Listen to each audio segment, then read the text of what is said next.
the cave. Welcome to the show. The beer is cold and it's time to go. LongHairedYeti'sCave, it's the place to hang out. Come on the show and scream and shout. Keeping it real is what it's all about. The show is about to begin. We have everything here aside from a doggone will.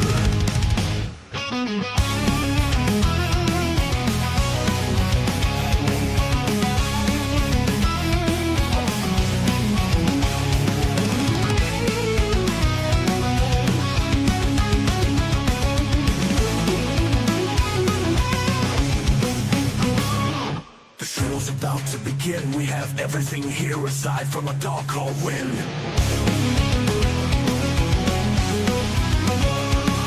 The show is about to begin. We have everything here aside from a doggone wind.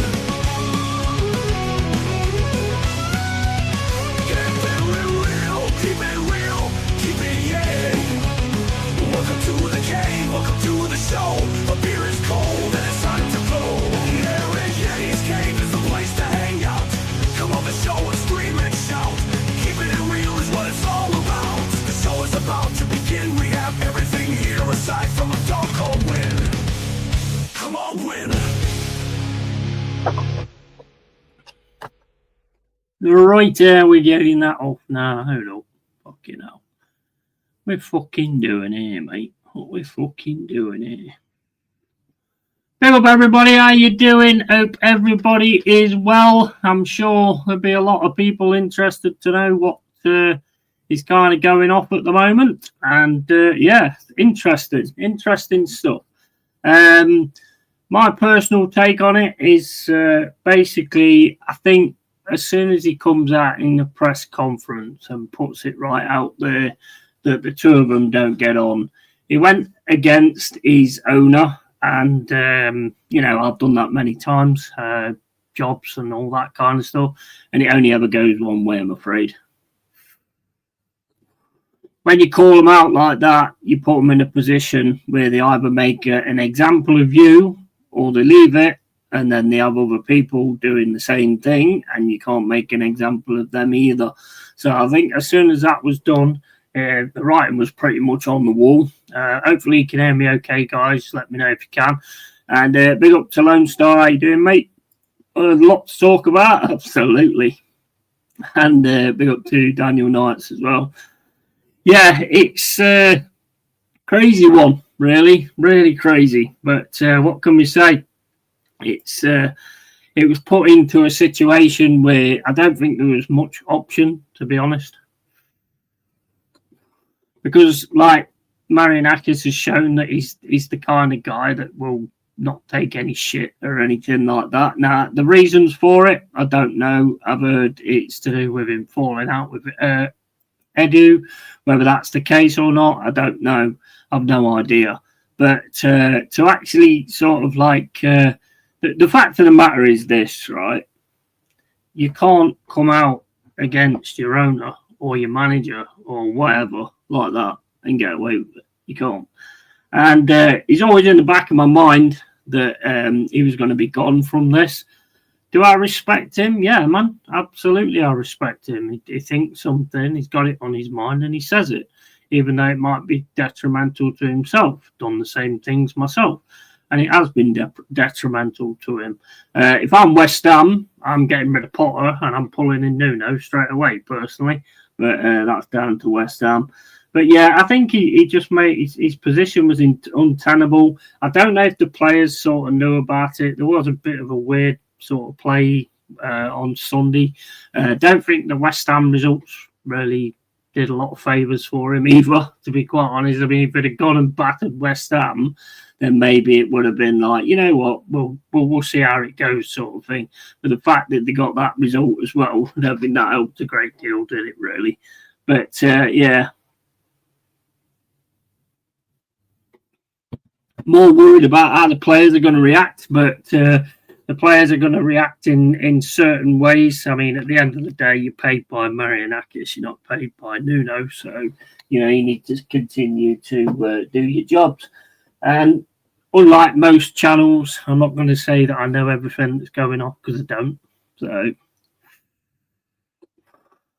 I never do that, and I never will do that, because if you don't know what you're talking about, then you're writing checks, and I'm not really going to be doing that to give people sort of ammunition to go, oh, well, you said this, and you said that, and you said the other. Like, it's like, well, most of my information comes from like other things that I've seen around on Twitter and stuff, which I haven't really seen a lot so far. I've had a few messages from a few people, Stephanie, and all that, and Jack, CPFC, he's given me a chat as well. But other than that, not really. I ate international break.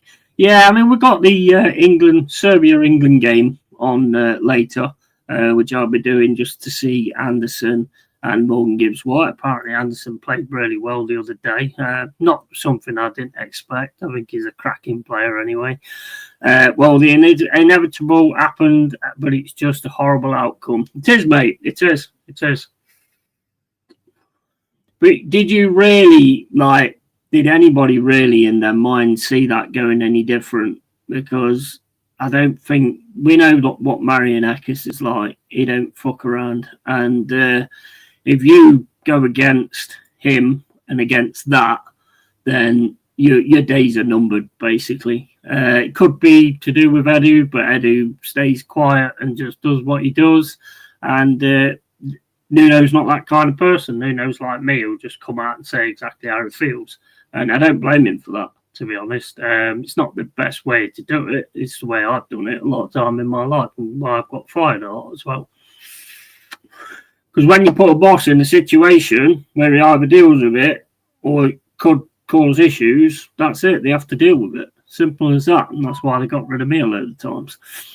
Fired a top six manager for a bottom six manager. Yeah, I mean, look, at the end of the day, when it comes down to Postecoglou, I used to watch him a lot when he was managing Celtic. And I know it's only Celtic and that, but I thought he was pretty decent. I think with the one thing that Postecoglou will get with us, he's backed. He will get backed. He's got a grit. He's got a side with grit. We could be playing more attacking football, which would be nice, and then be able to sort of get the goals and then sort of try and hold it back and use the grit that we've got. It's possible to do, but we'll have to wait and see on that one.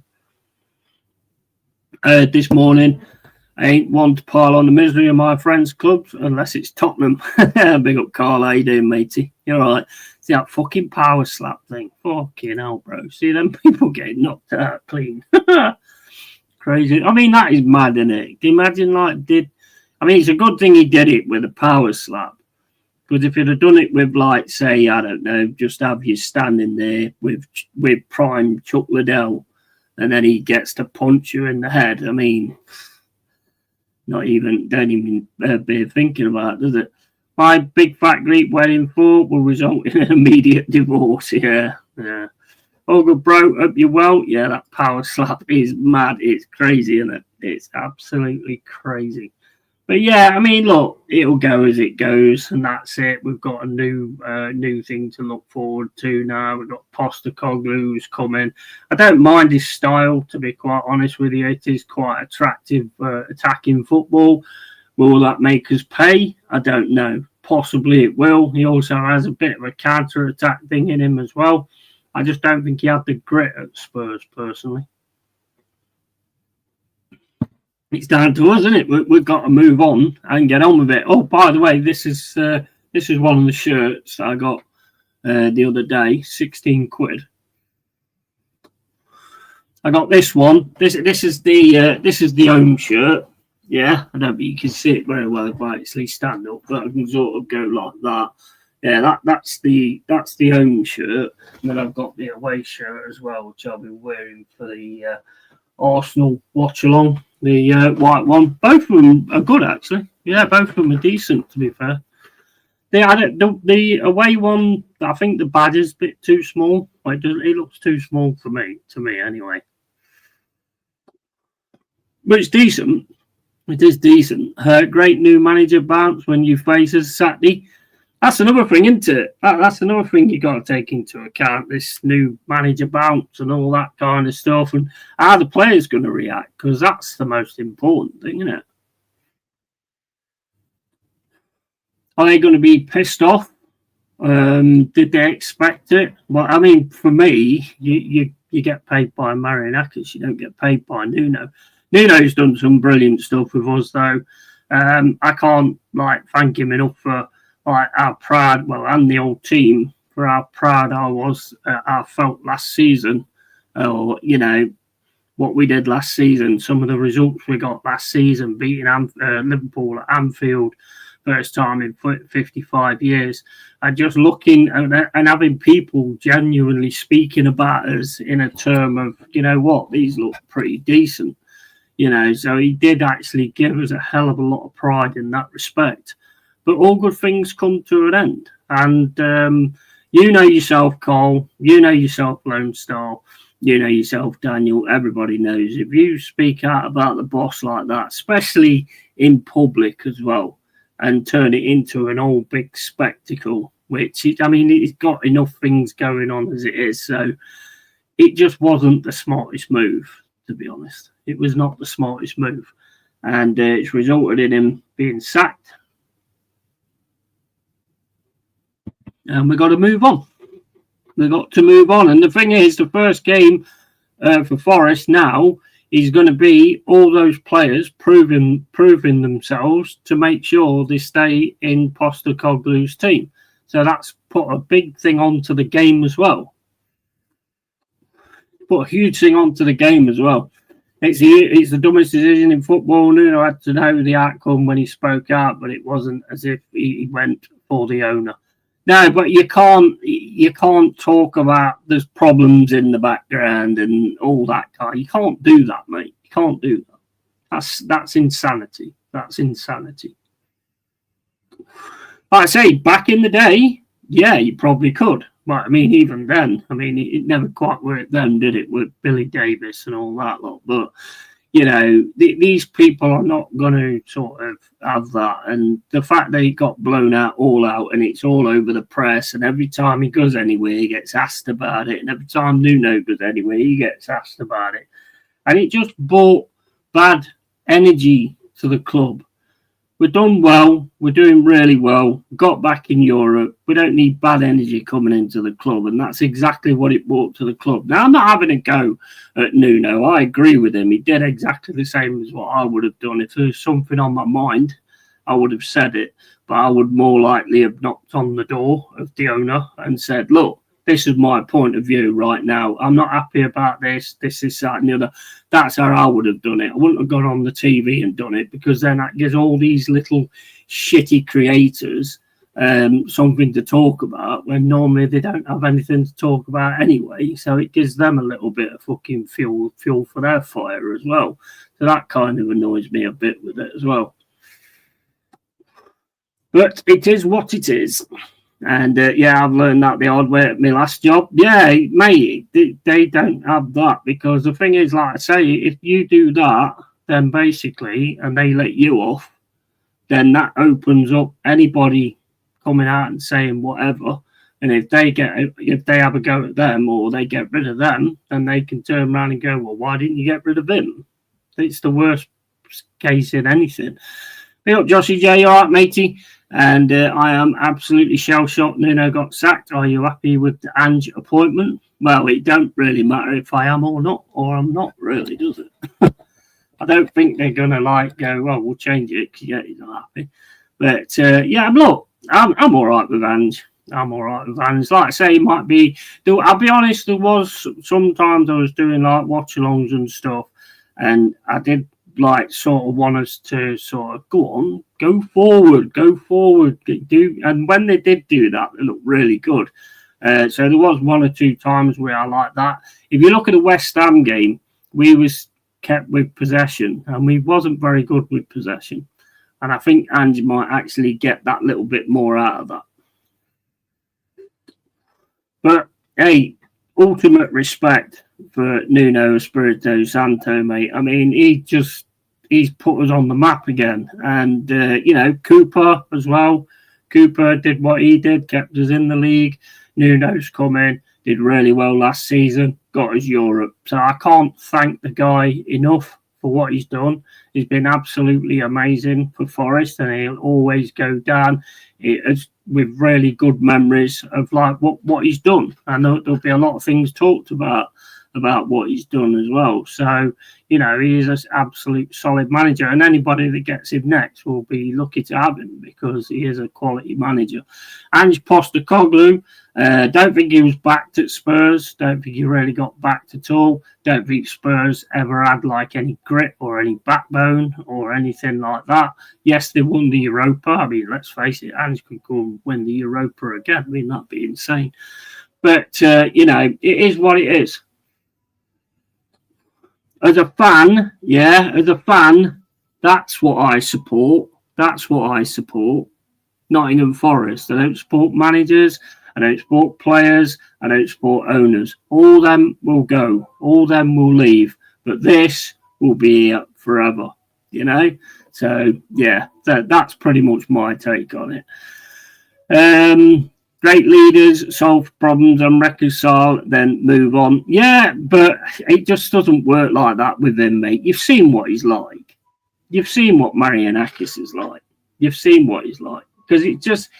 The whole thing is just on the City ground at the minute. Now it's been sorted out. Yeah, there is another thing on the City ground now because of watching sort of Ange. But the whole thing was on the City ground and all the questions was around that situation all the time.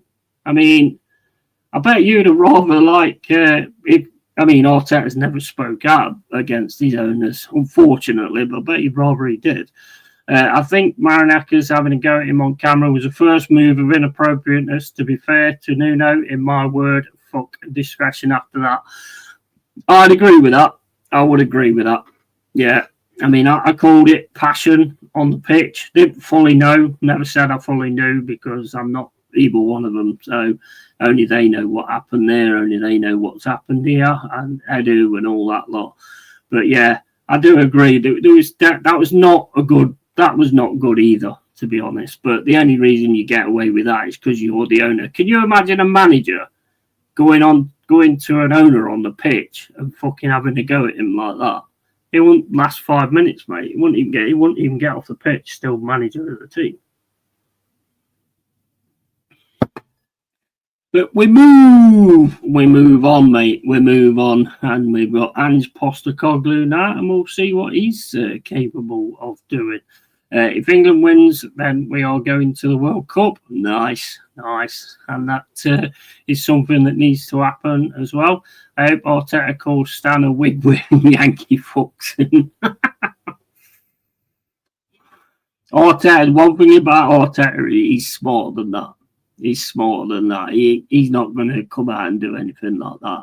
I will give him that. He is smarter than that. He knows he's got his bed, and nobody's removing it unless he does something silly, which to me he does every single time he puts a team up. But that's my opinion. I'd easily imagine you as manager having a go at an owner. Oh yeah, I would. Yeah, I would. Yeah. Done it, mate. Done it loads of times, mate. Done it loads of times at work and stuff like that. And it doesn't work. It don't work at all. Just get rid of you. You're gone, mate. And that's it. Because they can't have somebody challenging them. Because if they have one person challenging them, then they've got to stand up to everybody challenging them. So it's not a very good move for an owner to have that kind of insubordination, could you call it? I don't know. Before the club was winning, the owner was never seen on the pitch. Yeah, true. I still don't fully know what that was about. As I'm aware, as I've been made aware, but I don't know whether, again, this is just hearsay, it was to do with the fact he kept, what's his face on? He left Awon when he was clearly injured, but I don't know if that was what it was or not. To be honest, there might have been something else in there as well, because we did blow that game, if you remember. So I don't think it was that. But as I say, I ain't going to comment on things I don't know because there's no point. It's a waste of time. One of the few manager sackings that is an obvious detriment to the club, and now the big hires a kamikaze clan. Well, I mean, we'll see, mate. We'll see. Different managers, they work in different places, so we'll see. I mean, it'd be very lucky to sort of get another manager in and still keep going on well, to be honest. But we have got a good team. It's just how the team's going to react to Nuno going. But like I say, you're a paid employee of Marianakis and you're a paid employee of Forest Football Club. So you perform for Forest Football Club, not for Nuno. It's for the club, and that's it. If you can't do that, then we'll have to look into it, won't we? Always onwards and upwards. This under 21's game you're watching. Well, I'm trying to find. It says it's on Sky Sports Plus, but I can't find that on my Sky Go. So I'm hoping it comes up on YouTube somewhere. It's an EFL Trophy game, but I don't know if it'll be on here or not. I don't think I'll be able to find it, to be honest, but we'll see. EFL Trophy 2019.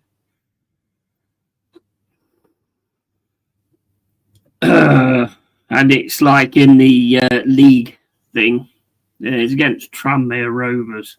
Well, I'm fucking annoyed anyway because I bought that fucking Forest TV so I could watch these games with the youngsters and stuff like that, and they're not bloody on it. How the fuck do you spell? How do you spell Tranmere? Is it?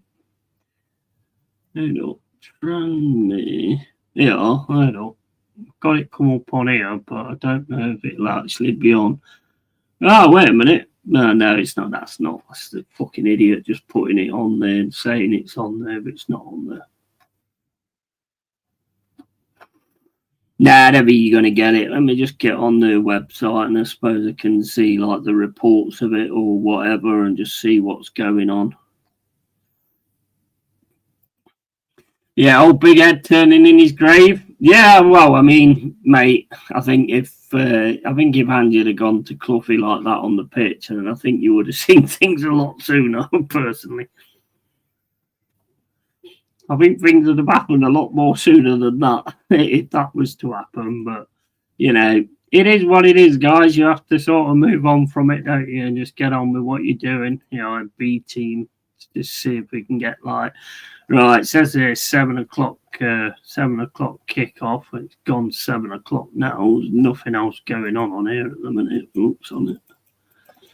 Oh, well, just have to leave it like that. Tranmere, yeah, cheers, mate. I got it eventually. I'll get trying to spell it in stupid ways. This was not a football decision for us, and its fans deserve better.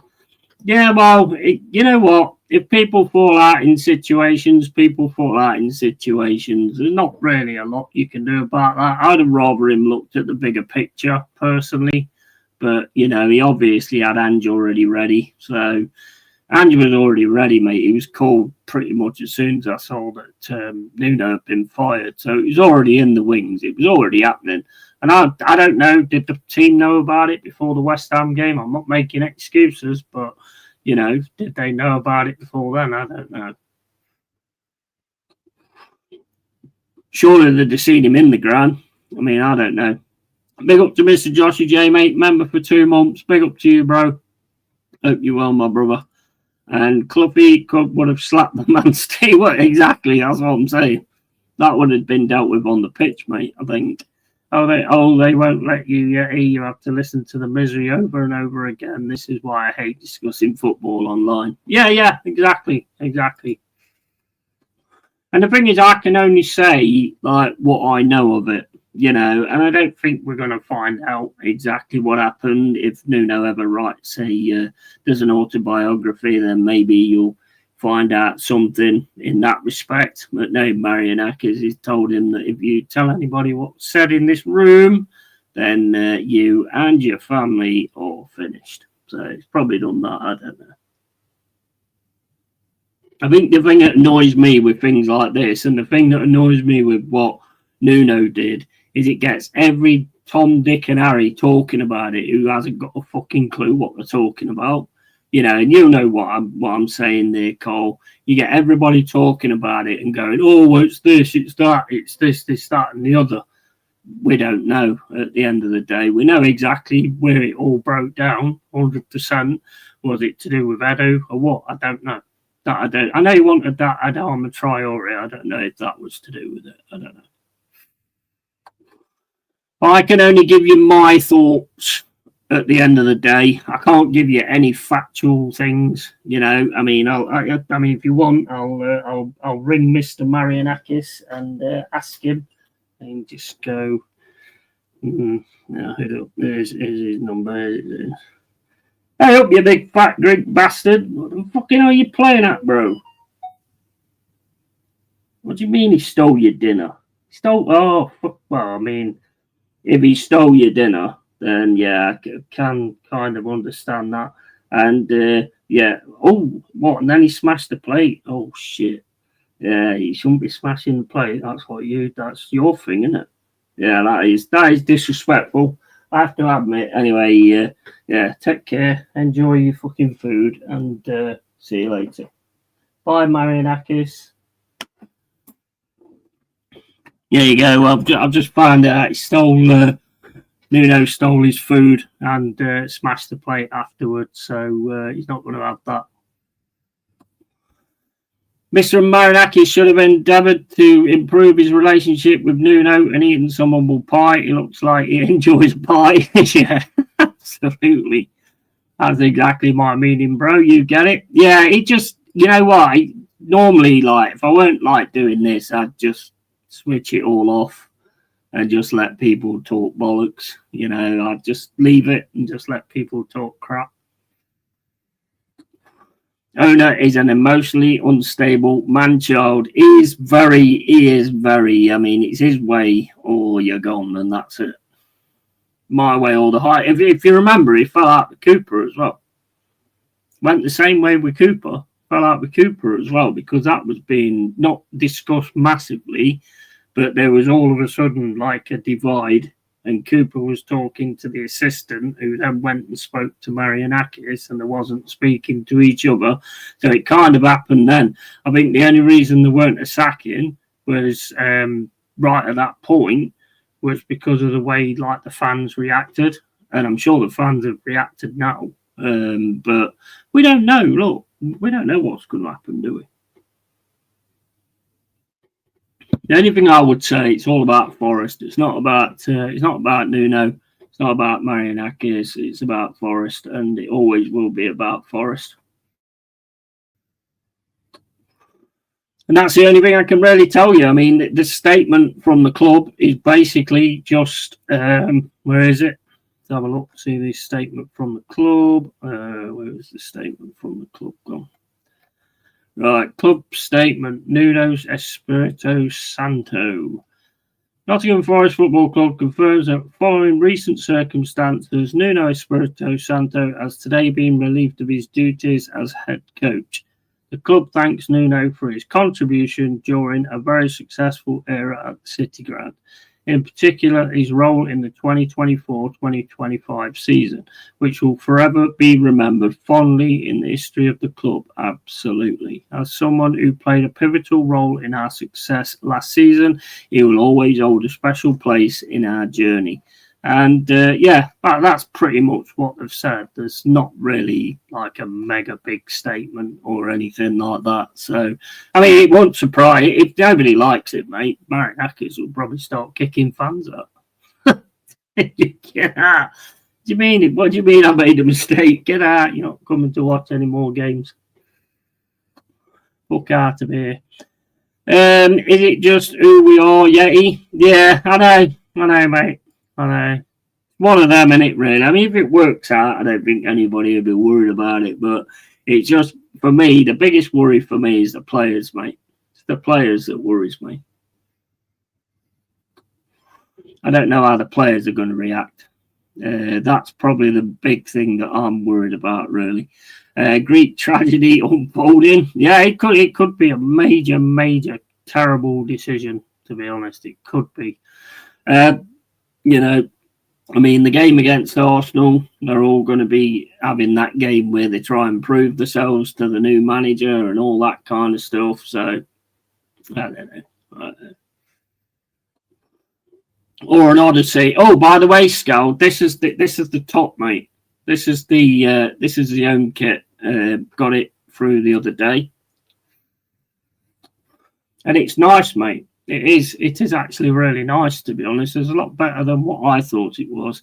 The away one, I'm not for sure on. Yeah, I'll show it you. I'll show it you.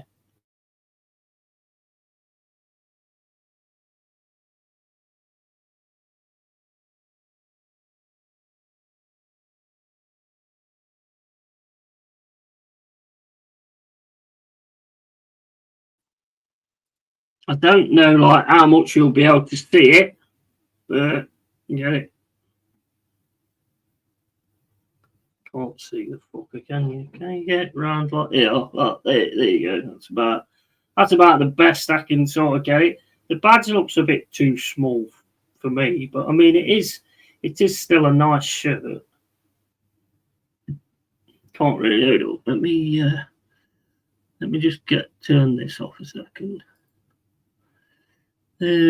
Camera. Right, let me just go on to the actual camera. Then you'll be able to see it better then. There you go. The badge looks a bit small to me on that one. I don't know what you think. The badge looks a bit small. Other than that, it's absolute class. It's got the design on it and everything. If you can just like see that. So yeah, I mean that's the 16 quid, and then obviously you've got the one I've got on now as well. So yeah, I mean I'm more than happy with them. Definitely more than happy with them. Right, where's me England flag gone? There you go. Yeah, so you can't really show it like that, but yeah, what do you think? I mean, they look all right, don't they? 16 quid. I do think the badge is a bit small though on the white one, personally. It's still nice though. I have no eye for fashion. Looks perfect to me. Yeah, it's like if you sort of look at it close up, yeah, the badge just looks a little bit too small on there. But I mean, it's still the proper thing though. You know, I mean, there's the belly on the front is like a transfer. If you washed it too much, it'll probably come off. Now, I don't know if the actual ones are like that as well. I can't imagine them being like that, to be honest. I still may actually buy one of the originals, because now I know I can get them on Klarna, like 25 quid today, and then 25 quid next month, and 25 quid the month after that. I might actually put the money in and get one of them as well. I'm definitely going to get the blue one anyway. But yeah, I mean, I'm quite happy with them. They take long to arrive, about 7 to 8 days, something like that, because they had to be shipped over, obviously. So yeah, about 7 to 8 days took for them to arrive. So not too bad, and they're well good enough. There's no doubt about that. So yeah, I mean, like I say, I haven't seen like a one from the actual store. I am going to get one anyway. I'm going to get them all, mate. I'm getting them all. I'm going to get them all, because if you can do it monthly or whatever like that, then I ain't got an issue with that, to be honest. I'll do that. No interest on it or anything like that. You're still spending the 75, but, you know, I don't mind doing it in increments like that. I just can't afford to sort of spend 75 quid just straight out. So yeah, I will be looking at the other ones as well, because then at least that'll give me a spare as well and all that kind of stuff. So yeah, it's cool. Oh, nice. Hope you guys stay up. Cheers for that, Lone Star. It's one of them, isn't it? Really, it's one of them. I mean, Postecoglou was at Spurs. You know, times they played some nice stuff. Celtic have played some nice stuff. Is this a step too far, or was he just getting it right as he got the Europa League Cup and then got outed? I don't know. We don't know, do we? Let's face it.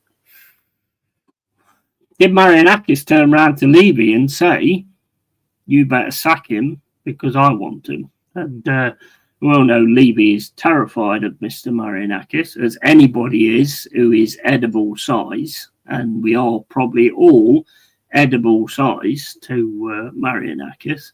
So maybe that happened. I don't know. But it's onwards and upwards, and we'll see where we go from here. I'm not going to make any strange comments at the moment. Edible size.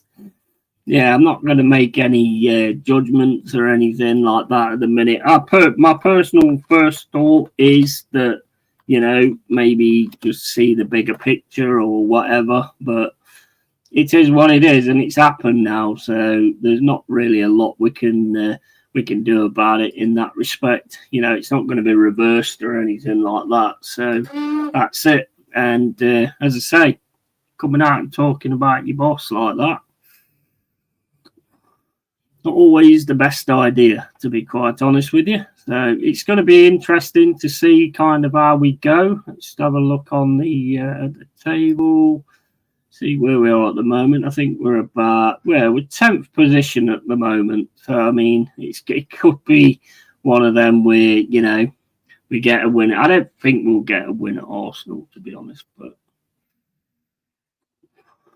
I think if we play our best game, if we play well, then I think we've got every chance of beating anybody personally, but it just depends whether we actually do that. And obviously Arsenal's going to need it as well. So, we'll have to wait and see how that one goes as well. Let's have a look, see if I can see anything on this game at all. Nope, still says starting at 7 o'clock. Do they realise it's 20 past 7?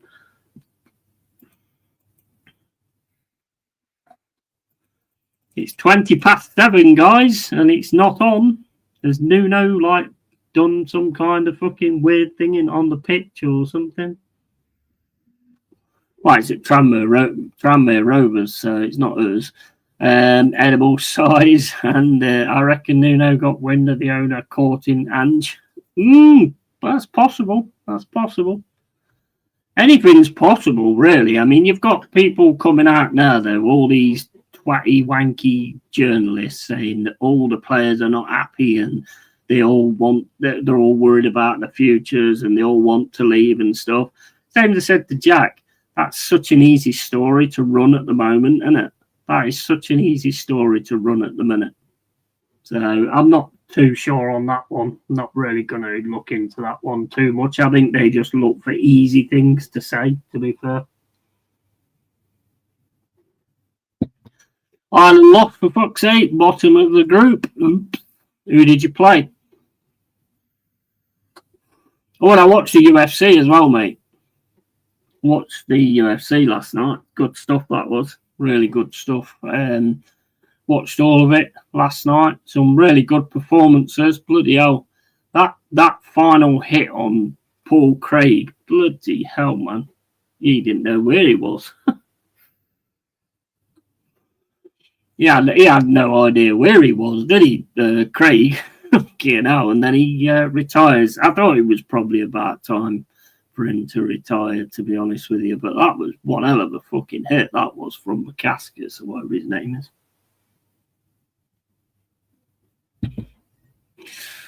Armenia away. Oh, dear. Yeah. I'm glad Paul Craig retired. Yeah, absolutely. And England side is Pickford, James, Rice, Konza, Gay, Gordon, Kane, Rogers, Livramento, Madueke, and Anderson. So no more Gibbs White then. Probably on the bench, I'm guessing. But I mean, looking at the team, looks all right. I don't understand why what's his face was playing the other day, to be honest. Rashford. What's Rashford done to get himself in the England team? I don't understand that at all. When Rogers he made some statement. Yes, he did. He did. Yeah, that was a massive statement. That was absolutely massive statement. Yeah, I enjoyed it. It was some really good fights in that, to be honest with you. Really good fights. What was the other ones? I can't remember it now. But what was the? Because Carvalho against what's his name, and that was a fair result, to be honest. He definitely won that for me. Definitely won that for me. But class as always. Oh, there was the Welsh dude, wasn't there? Nathan Jones. There was Gomez as well, who looked really good, to be fair. Oh, the Notcher looks good, though, doesn't it? The Notcher UFC, Lopez versus Silva. That should be a good one as well. I shall look forward to that one. You got Ulberg and Reyes. Haven't seen Ulberg for a while. Oh no, that's the UFC 320 Ankalev v Pereira 2. Nice, get to see his walkout again. And Oliveira v Fiziev. It's an interesting one as well. The Ritter v Hernandez.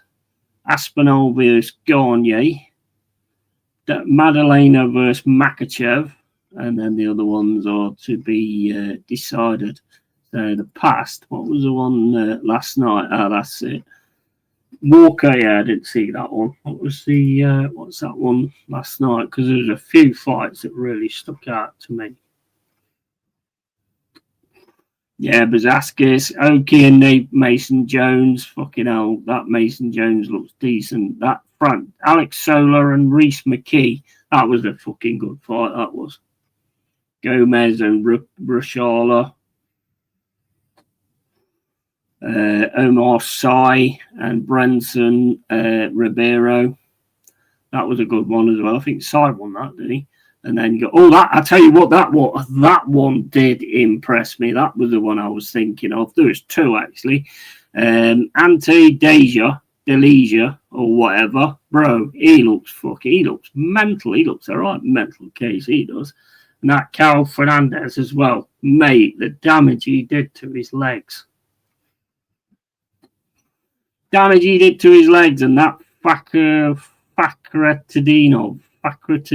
Rene Fakretadinov, he fucking absolutely mashed that dude, didn't he? Absolutely awesome, man. Crowd was fucking nuts. Oh, crowd was brilliant. Absolutely brilliant. Subs Kwanzaa, Eze, Anderson, Rashford, Byrne, Anderson, Spence, Gibbs White, Loftus-Cheek, Bowen, Watkins, and Trafford. Yeah, got some young'uns in there as well, hasn't he? But Anderson's always in there as well, isn't he? Nathan Jones fight, Mersat Blonde, Belgium was a comeback. Yeah, was 100%. Hope Lopez destroys Silva. Can't stand that little retard. I like both fighters. I do like both fighters, to be honest with you. I think they're both absolute class. So that should be an absolute banger. Big up Yeti, how you doing, mate? All right, Jack. How's it going, matey? I did that the wrong way, didn't I? Big up, Jack. How you doing?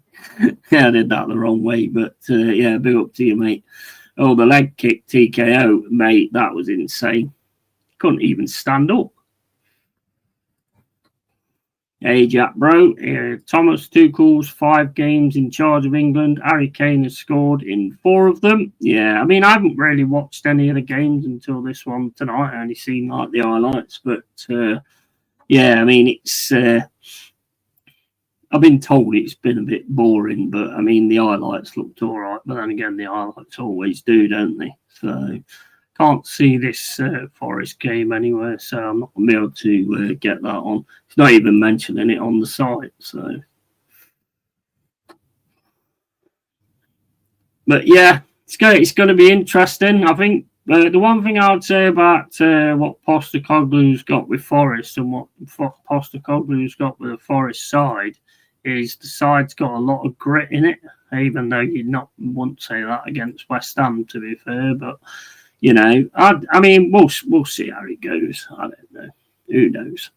I hate all the talk. People coming out of Tuchel is under pressure after 6 games with Gareth was nearly 10 years of failure, but never talk about pressure. Yeah, I know. It's crazy, isn't it? Cluffy said it best, mate. People talk tactics who can't win a game of fucking dominoes. Cluffy called it best on most things, to be quite honest with you. It's England comes with the territory. Yeah, exactly. I mean, what do you think we'll do in the World Cup anyway? Because we always seem to play the same way, regardless who we've got as manager anyway. Which I find quite annoying, because what's the point of having a different manager if you're just going to do the same things? It's kind of the definition of madness, isn't it, that really? So I don't know what that's all about.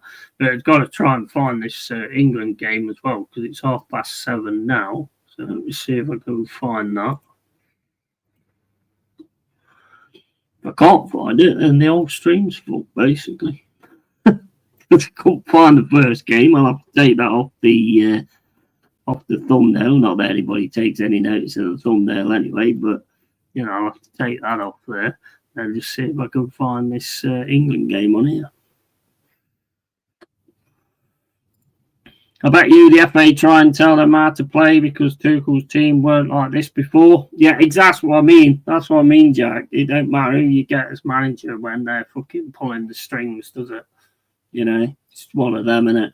What do you think will happen with Nuno now? Because if I was West Ham, I'd be getting rid of Potter and I'd be on the phone to him straight away. I would.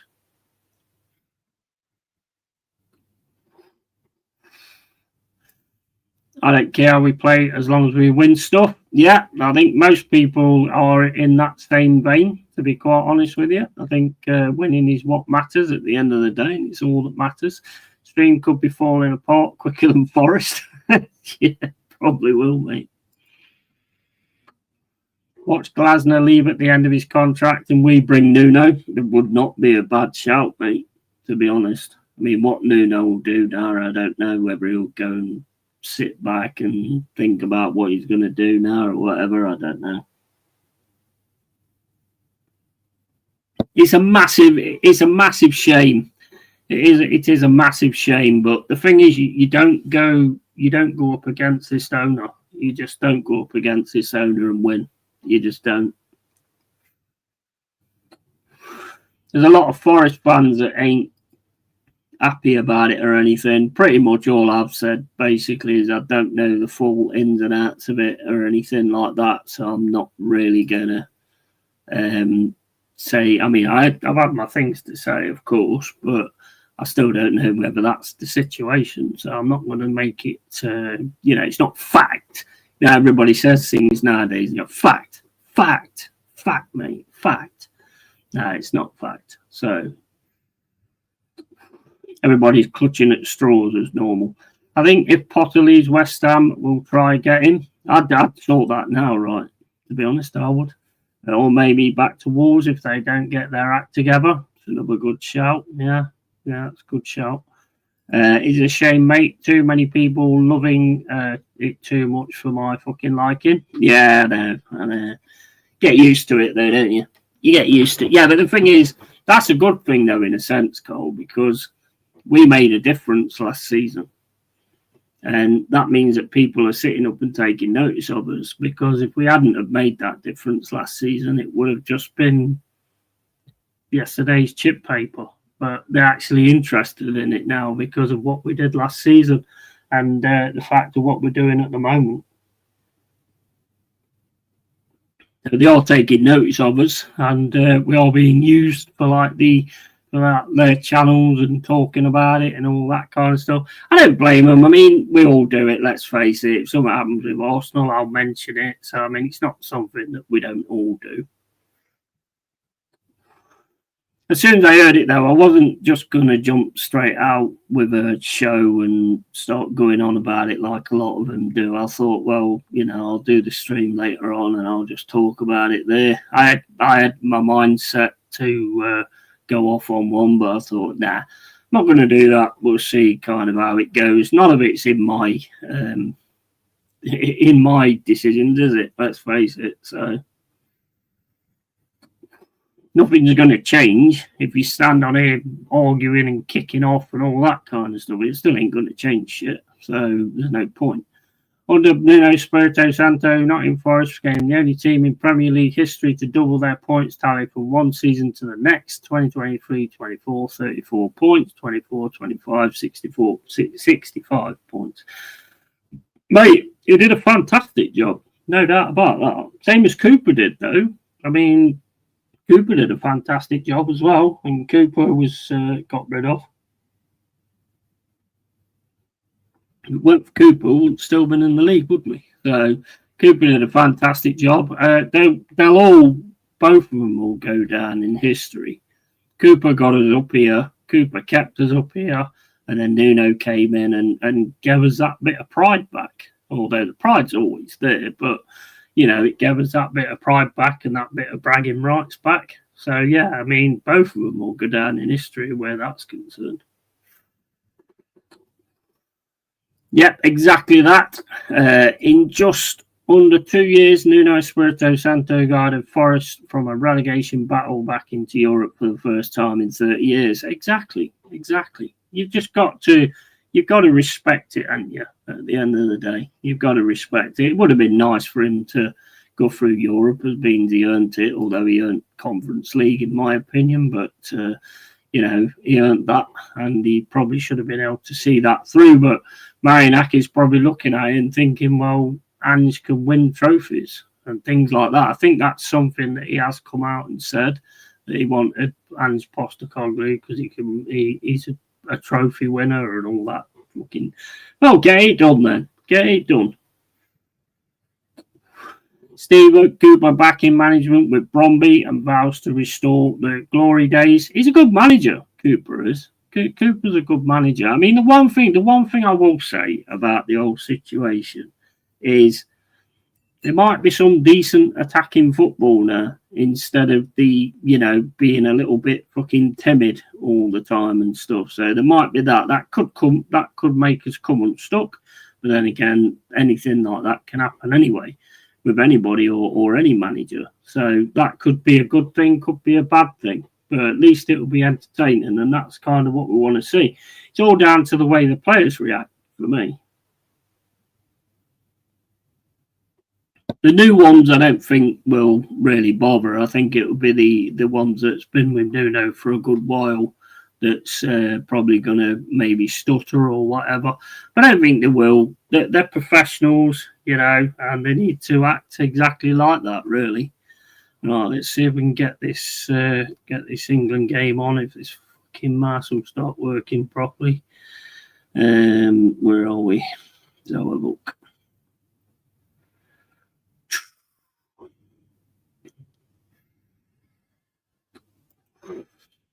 Might be a stop and start thing because it just depends how good the actual thing will be. Right, let's have a look at this one. Not that I have no commentary on anyway.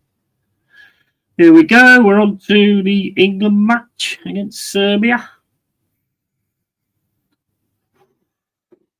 But yeah, I mean, he's going to make the game on Sunday very interesting as well, because there's going to be players that want to make sure that they get in his good books. As players always do play when a new manager takes over. They're going to want to be making an impression as well. Although, I mean, they make impressions anyway, but I think they're going to want to sort of really put it on as well to make sure they get a shirt. So it should make for an interesting game on Saturday.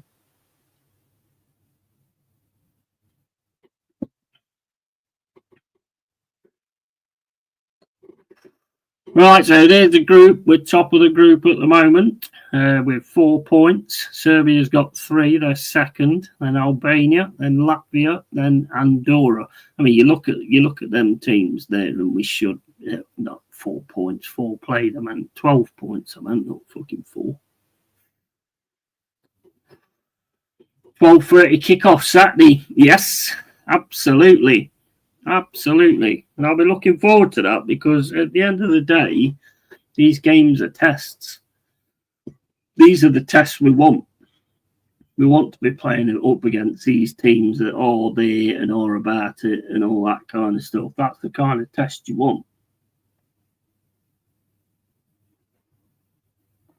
So we'll see how we get on with it. And then players hopefully will be mega up for it. I think they will. I've never seen a team like when they get a new manager where they don't actually come out and perform.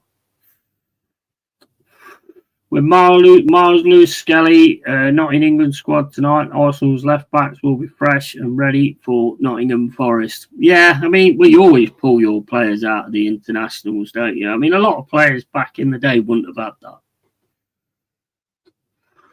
That's another thing that's changed with football, really. There's a lot of players back in the day that would never have had being pulled out of internationals and stuff like that unless there was an injury. And you do seem to always get an injury at the opportunist times, to be honest.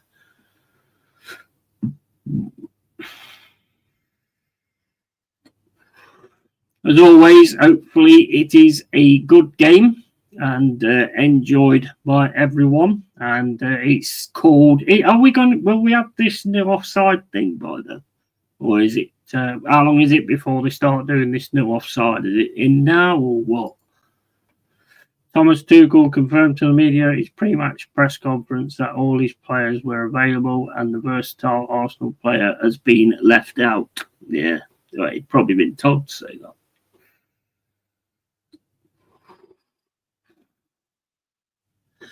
I like Lewis-Skelly, and I think he needs to be getting in an England shirt and stuff like that. He deserves to play in an England shirt.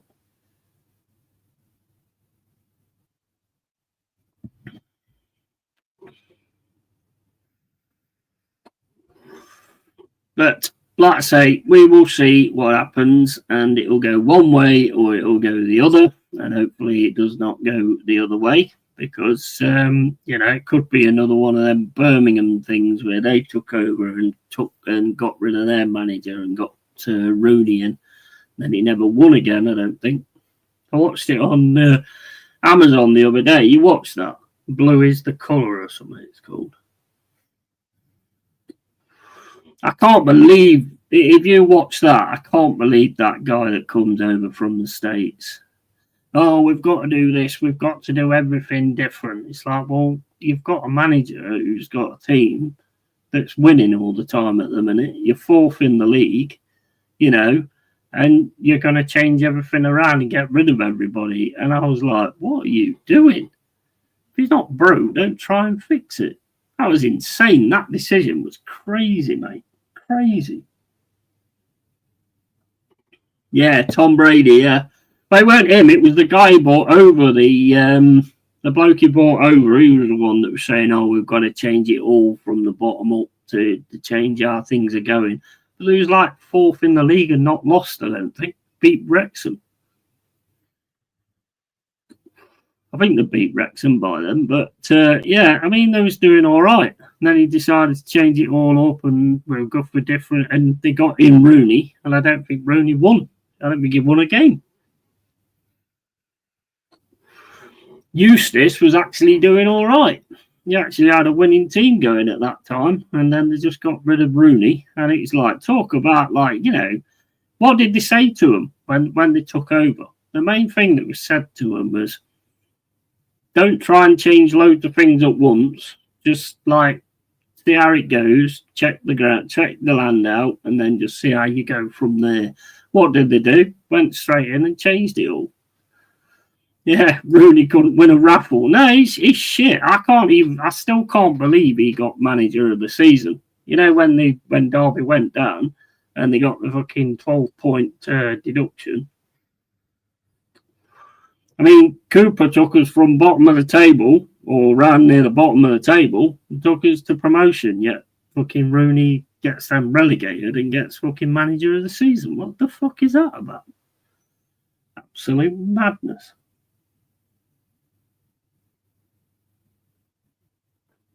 Absolute madness. Right, I'm going to grab a beer. Be back in a sec.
Right, here we go. Singing the national anthems and everything.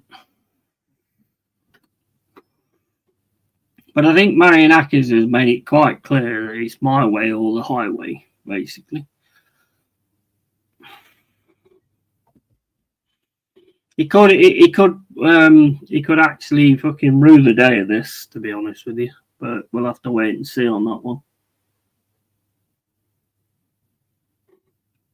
But like I said on Facebook, at the end of the day, we don't support the managers, we don't support the owners, and we don't support the players. We support the team. We support the badge. Nottingham Forest. That's all that matters. Because that is not going anywhere.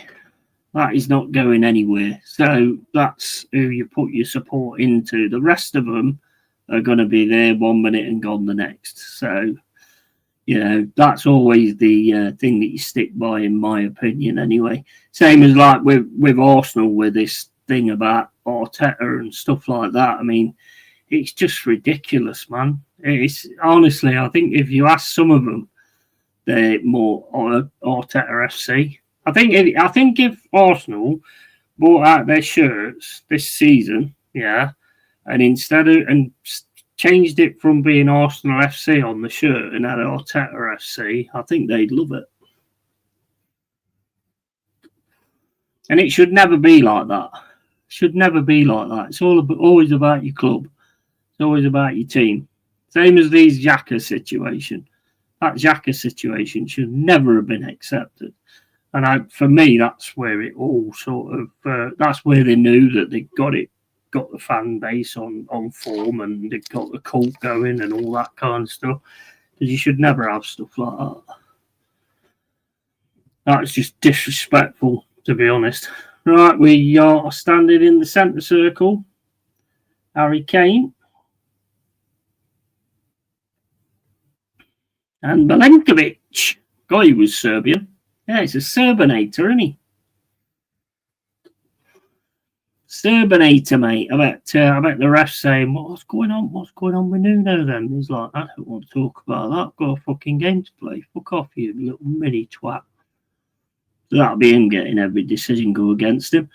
Right, so we've got Kane, Gordon, Rogers, Madueke, Rice, Anderson, and Livramento, Gay, Konza, and James. That's not bad middle of the field, that ain't, to be honest. Anderson and Rice.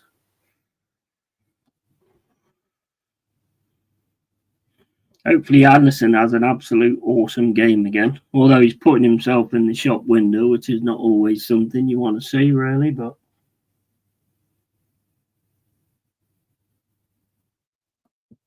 I'm delighted for him, though, and I'm delighted for his comments as well.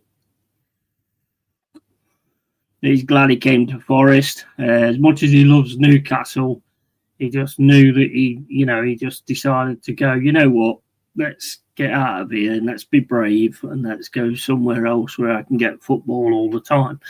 And it's been a cracking decision, to be fair. Cracking decision. Anderson is class. Absolute class. I've been saying that for a while.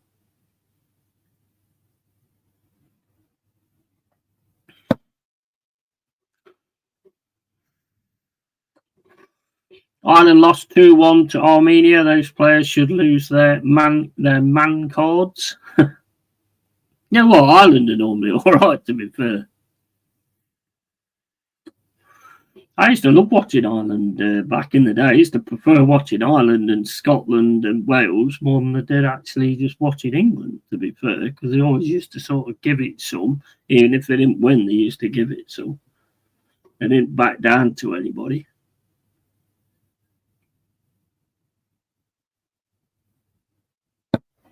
And here we go.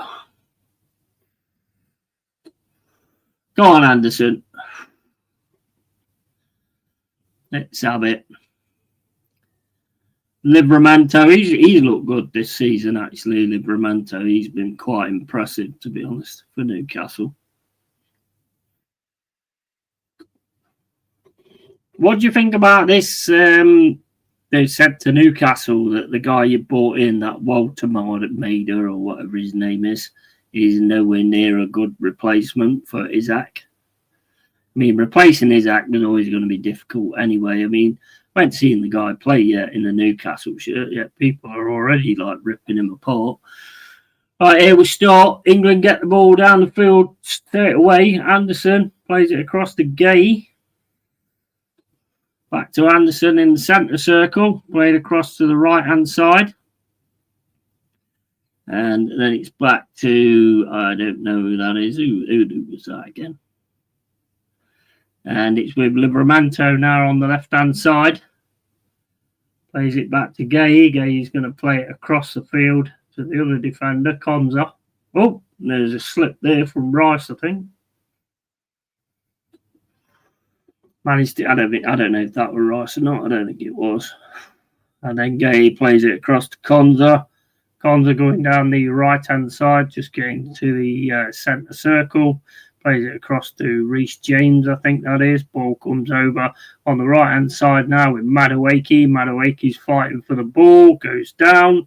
And that's going to be a free kick to England on the right-hand side.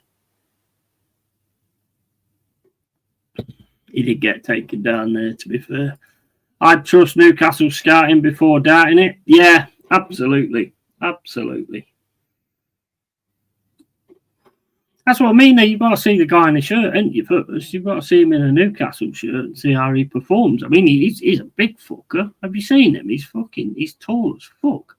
You get him and Byrne in the box for the corners, there's going to be some issues caused there, I tell you, because both of them are huge. And from what I've seen, like on YouTube and stuff, it looks like he can finish as well. So, I mean, we'll see, I suppose, whether he actually works out or not. But there's a free kick coming in with Rice. Puts it into the box. That's defended away by Serbia.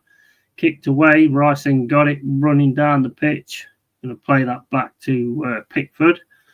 And goal, Uxbridge v Berkhamsted. How you doing, bro? How you doing, Pepsi? You all right, mate? That's all that then. I was just about to say, no spoilers, guys.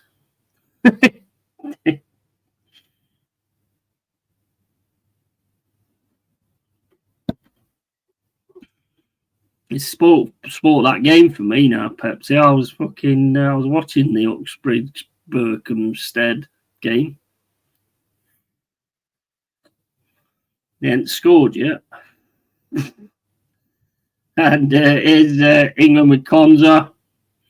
Konza walking up the field, plays it across to Anderson. Anderson down the right-hand side again to Madueke. Madueke's going to run this guy. Runs him, tries to get into the middle of the field, goes down in the box. Nothing doing on that one. Did throw himself to the floor there. Tell he's an Arsenal player now.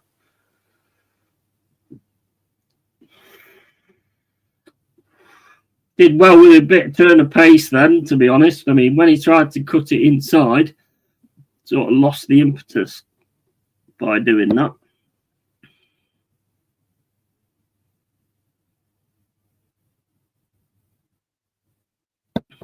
How does Arteta do with Postecoglou anyway? What's the record of that?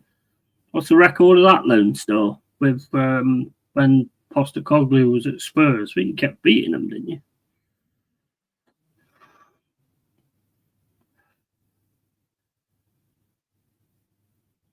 Can't actually remember what it was. I bet you'll be able to find it on Google or whatever. And there's England again going down the right-hand side with Madueke. Puts the ball through to the middle. Madueke with it now. Madueke passes it back to James. Back to Anderson, to Rice. Rice now going towards the right-hand side. Plays it to Madueke. Madueke smacks it over the top to Konza. Back on the halfway line to Anderson. Anderson then plays it across to Gay. Then back over to Konza again. And then it's with Reece James. Plays it into the box. I think that's Reece James. I'm not sure.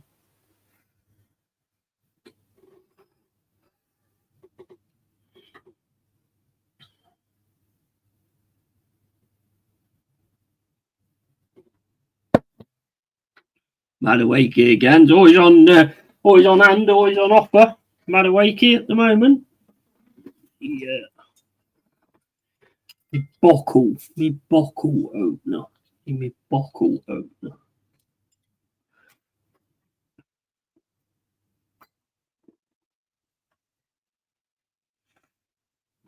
England now with Anderson, plays it across to Reece James. James puts a cross into the box, so that's 2-4. Serbia players should manage to get that and try and kick it out, but that's gone straight back to England with Anthony Gordon now on the left-hand side over to Anderson, with Reece James back to Anderson. Anderson then plays it across to Rice on the left and back to Anderson again into Rice. Rice is in the box, outside the box, takes a shot. And easy save for the keeper. Good move, though. A little bit of a good thing between Anderson and Rice there, to be honest, to set that up. Get Rice in on the trying to get the shot. Normally it's some better than that, to be fair, but his first try, so got to give him a bit of credit for that, I suppose.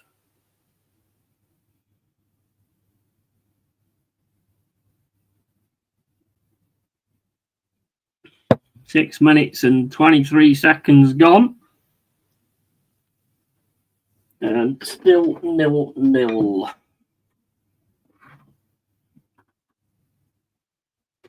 Oh, Reece James went down holding his knee. You know what Reece James is like when he starts holding his legs and shit. He gets injured a lot, doesn't he? It's down the right again to Reece James. Plays it down to Madueke. That's offside, though.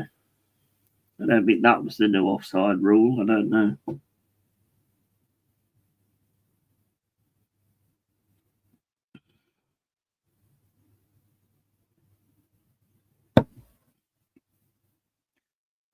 We've got Postecoglou. He knows exactly what we need. Milenkovic at the back. Milenkovic at the back. Woodsy in attack. Going all the way to win the championship.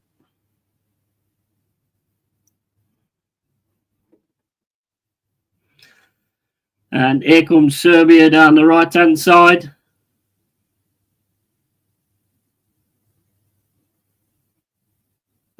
Plays it back to their right back. Good pressing there from England. And Serbia keeping the ball now, though, on the right-hand side. Trying to get down the pitch. But the pressing is not too bad at the moment, to be fair. Every time they pass it into the middle, the pressing comes in. Oh, Wingate Finchley is Nero 0 and hashtag United 1. Wingate. Oh, my days.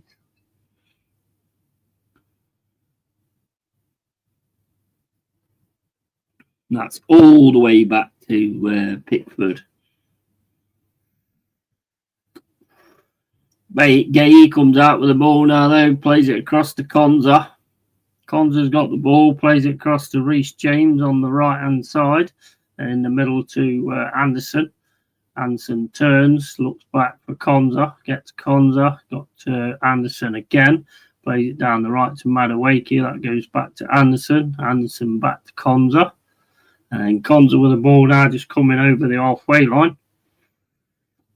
Lovely pass over the top to Madueke. Madueke gets in the box, but the Serbinator stops him.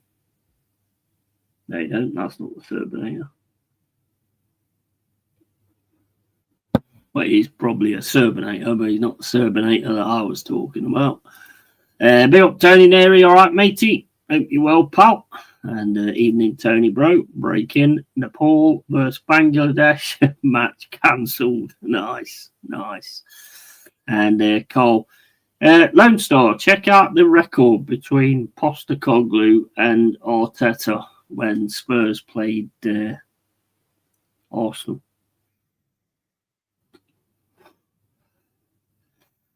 Get the down low, mate. Let's have the down low. Let's have a look at it. See exactly how it went.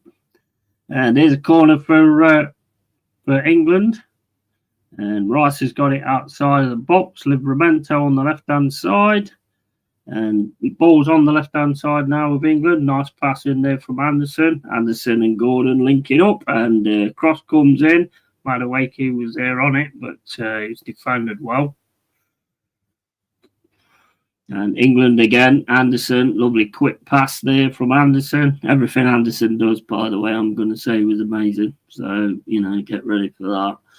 And here's Anderson, fucking, superb, mate. Superb, fucking hell. That was like fucking prime gas at that. Here's Anderson with it again, plays it into the middle to Rice. Rice drops it back to James. And then it's with Konza, and then it's with James now on the right-hand side. Plays it back to Konza, into Anderson. Anderson tries a little pass across, doesn't work. But England managed to keep the ball with Konza. And Anderson plays it in to the middle, and Anderson's got it again. Plays it across to Rice. Anthony Gordon passing to the middle, but can't really control that. Then it's over to the right-hand side to Reece James, and he can't really control that either. And it's out for a throw. Getting all these players' names wrong. Goal disallowed, 0-0, hashtag. Oh, my fucking days, bro. You got me hopes up there, bro. I had to bet on that. Jordan, 3, Dominican Republic, 0. Oh, my days. You're shitting me, bro. Yeah. That's my second team, that is, the Dominican Republic. Ange Postecoglou's record as Tottenham manager against Arsenal is 1 draw and 3 losses across 4 Premier League matches. Okay. Oh, mate, that's interesting, then. Excellent. So, Big Ange has never beaten Arsenal. Nope. That is a fact. And just who he is, mate.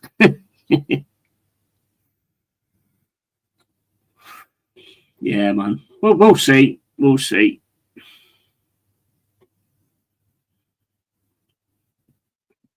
Different team, different situation. So we'll see exactly what happens. If he does like the same sort of things as he normally does, though, you've got to have some other kind of thing going, haven't you? Here's England with it on the halfway line, plays it back to Gay, over to Konza. Konza going forward now on the right-hand side. Plays it across to James, back to Konza, back to Anderson. Anderson to Gay. Gay to Rice. Rice now having a bit of a run in the middle. Tries to play it through into the middle, but loses it. But managed to keep it, England. And then a ball across to Madueke on the right-hand side. And here comes Madueke. Madueke's got 2 defenders up against him. Can't get through. Has to play it back to James. Then back to Anderson. Anderson across to Livramento. That's over to Gordon. Oh dear, Anderson's just made a bad pass there and give it to Serbia. They've got it now on the right-hand side, but yeah, well done.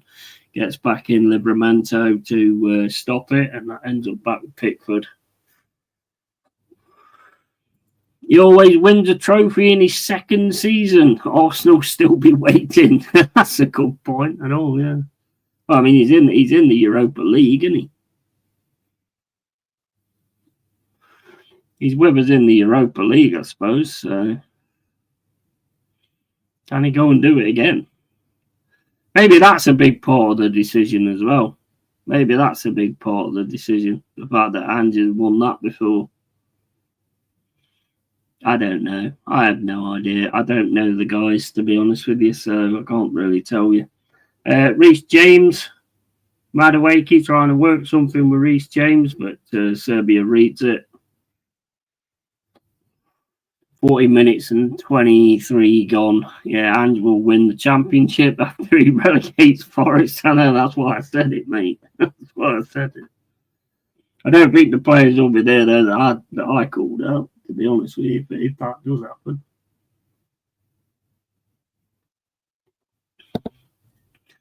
I don't see any of that happening, to be honest. I think if any of that was coming about, I think Marinakis would get rid of him straight away, to be honest.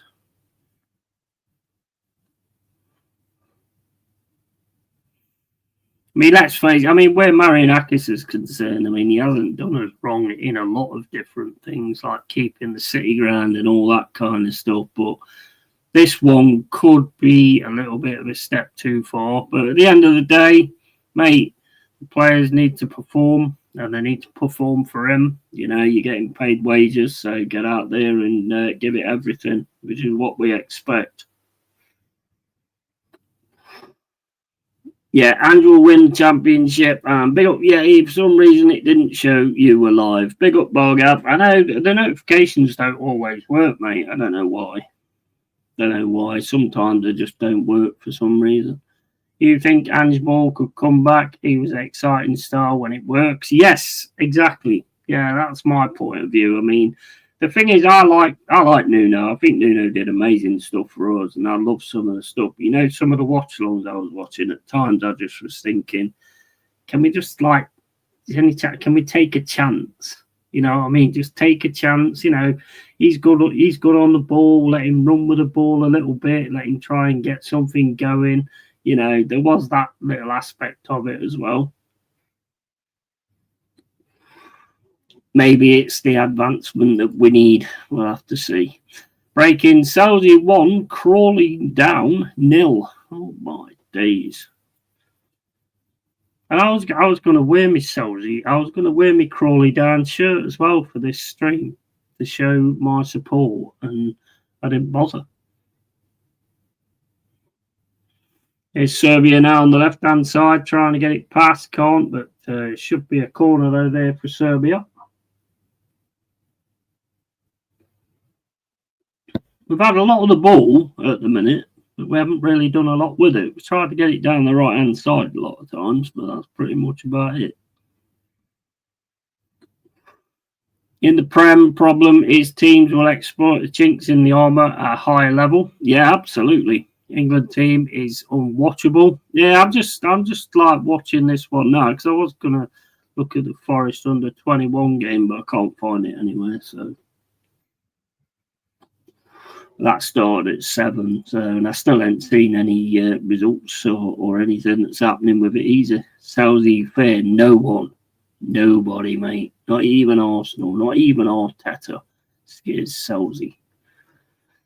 Not even Arteta scares Saudi Town. Right, okay, let's have a look.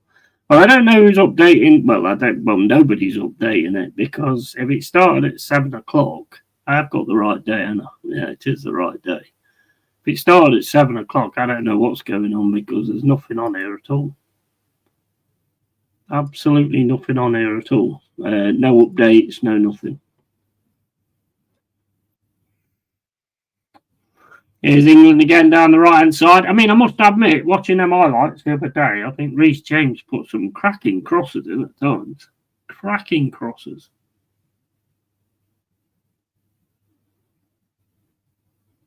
But I do agree, Bargab, they do bore me to tears, to be honest. I mean, I'm only really bothered because Anderson's in there and our players are in there. Other than that, I probably wouldn't even watch. Obviously, because I wanted to come on and sort of speak a little bit about the Forest situation as well. But Sermonators in the box, corner to England. And comes all the way in. It's defended by Serbia, and England really struggling to control it at the moment. He's going to get away here down the left-hand side, up against Reece James. Pulled him back though, and he gets a ball through. But Pickford should have that. Plays it across to Konza. Konza's got it now. Pulls round. Looks for Madueke. We're in our own area though. We're in our own box. Come on, England, man. What are you doing? Yeah, mate. How you doing, United fan? 345. All right, matey. And Arteta eating dinner tonight with Edu, laughing after appointment of Agent Ange. yeah, he might be right there. Nuno got sacked. Yes. Yep, he did.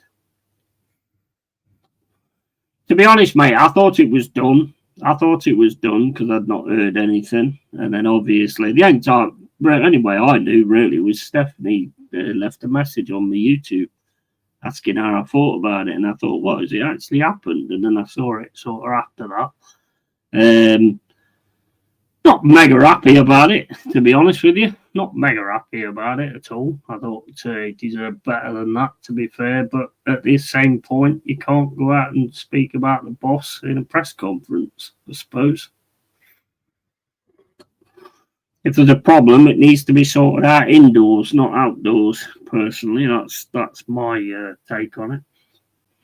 It was like that, and Marinakis is not one of those people that's going to sort of back down to anybody. And as Cole says, probably all started by when he was on the pitch, and we capitulated against Leicester. Let's face it, we capitulated against them, and Marinakis had to go at Nuno then, so it probably would have all started by that. Big up Carl, or don't want to. Good evening, United fan 345. Are you happy with Ange? Second season he wins things right? Well, yeah, apparently. Well, I mean, it don't matter whether I'm happy with it or not, really, does it? I mean, that's the manager now, and I'll get behind him until there's no reason to get behind him. Is it the same with any player or anything like that? That's pretty much the way I always do things. See what he can do, see what he's about, and see if the players take to him. I think that's the most important thing. You think Tuchel is experimenting? Yeah, I mean, that's the thing. I mean, you'll see, like Anderson. Anderson's not doing anything wrong. He's doing some really good stuff at times. One or two shitty passes tonight, to be fair, but he's trying to get things going and stuff like that. But then as soon as the tournament starts, he won't be in it, be Henderson. We all know it, don't we? Let's face it. We'll go with the old guard as normal. Serbia usually are a difficult side. Yeah, they're not. They're not looking bad actually. Breaking Hungary 1, Portugal 0. Yeah, go on Hungary. And Carl, just Arteta now. Get rid of him. Yeah, absolutely. Who should get the next title shot versus Kamzat? Interesting. I don't know, but if you want my honest opinion, the way he actually grabs people and mauls them like that, I don't really see a lot of them having much of a chance against him unless they catch him. When if he goes for his takedown and they catch him with a knee, that's the only way that I think you'll take him out. I don't think you'd even take him out like that. Although he has had a big fucking shot on him from what's his name? Burn. Is it Burn? Gilbert Burns. But Kamzat just smothers you, mate. Just absolutely smothers you. Very similar to whatever his fucking name was. Lol, Amorim is a clown, and France 0, Iceland 1. Ooh, look at that. Do you remember when we fucking went to Iceland? We didn't come back with any fucking prime turkeys, did we? We got fucking beat. Next up is City and Chelsea. Going to be interesting. Yeah, there's some cracking games coming up, isn't there? City, where do you think Nuno goes now? I've already said, mate, West Ham need to sack Potter and get Nuno. If the Wolves guy goes, will Nuno go back to Wolves? I don't know. I mean, he's been to Saudi and it's not worked out there. Any team that needs a manager, I would say totally go for him, because if he can get it right and he's got the right players, he can do fucking great stuff. So any team would be lucky to have him. His stock must have gone up massively with what he did last season. Here's Madueke with a cross. England got it now. Attempted bicycle kick by Anthony Gordon. That was an awful thing I've ever seen. But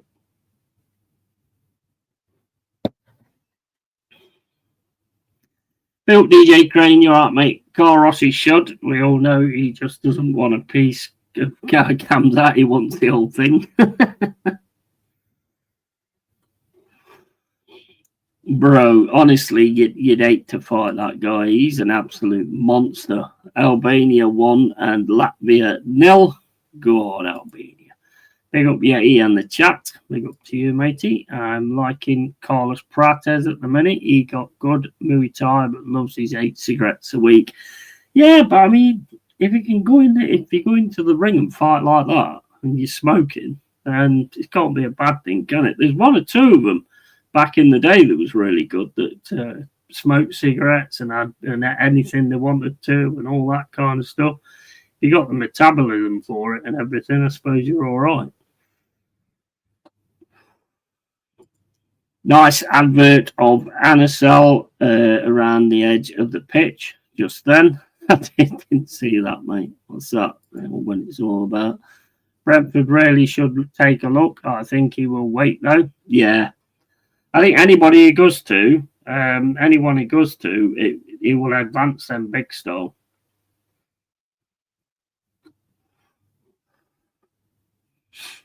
Nuno won't be short of suitors. No, I don't think so. It's just whether he wants to sort of get going straight away, and obviously you got to wait till one of them goes, basically. My money would be on if Potter don't get the next game right because he's playing Spurs. Wolves maybe, but I don't know if he could go back to Wolves because I think there was a bit of a strained relationship there as well.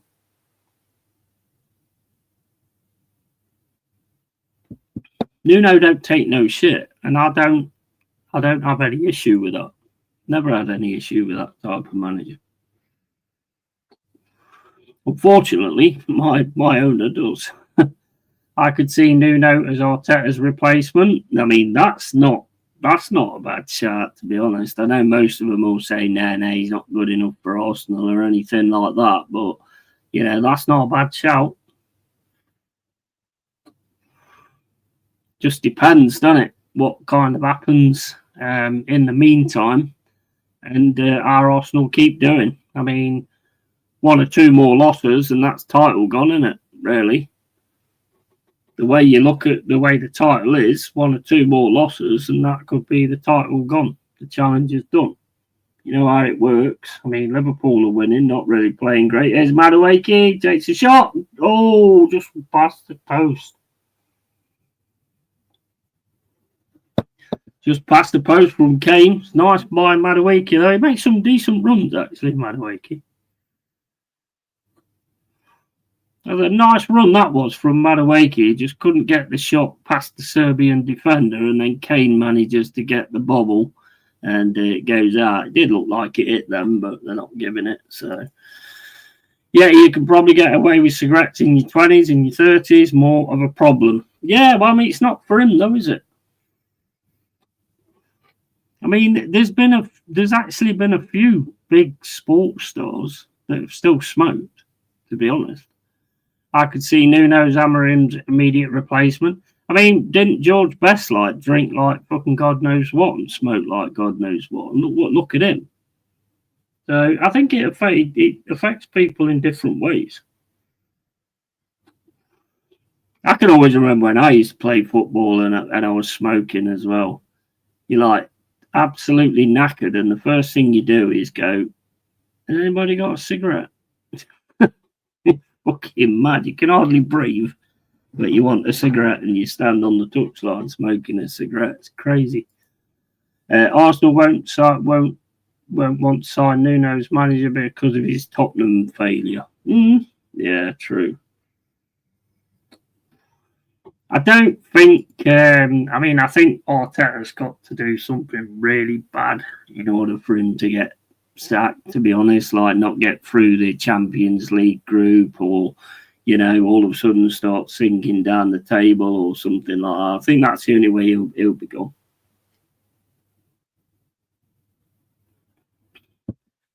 Did you hear about Cooper for Bromby? Yeah, someone told me earlier.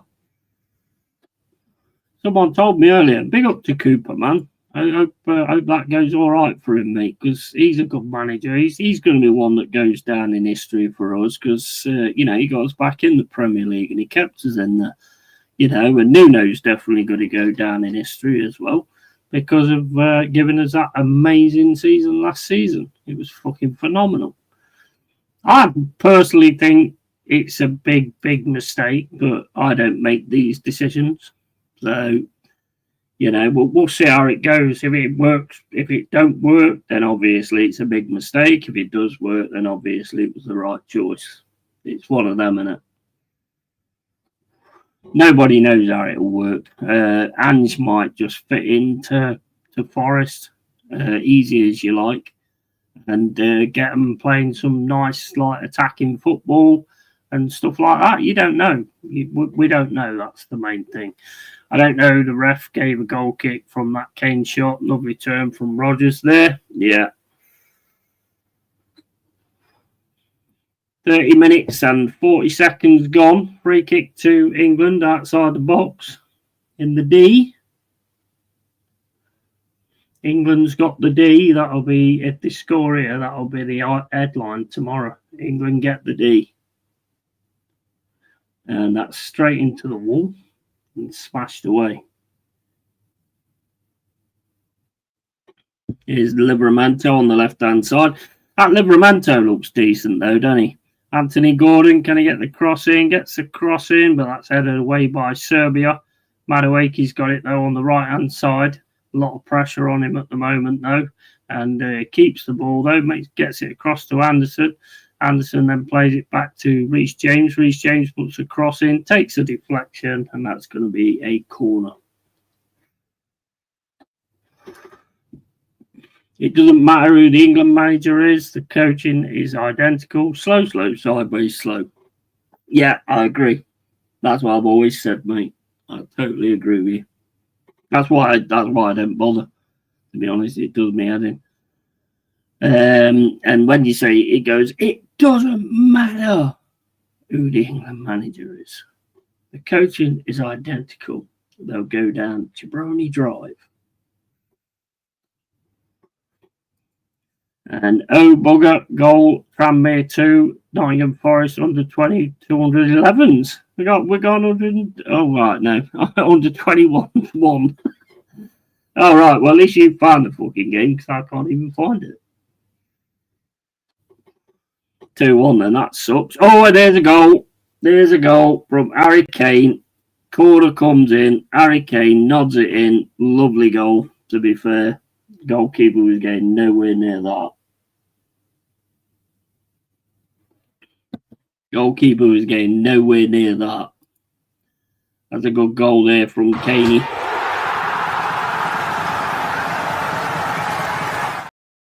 Kaney.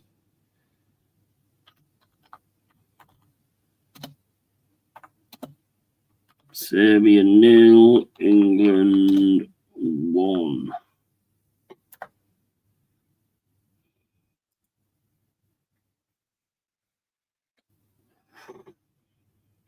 Lovely corner from Rice there. Harry Kane gets the header, but it does take like a bit of a deflection off a Serbian player, I think.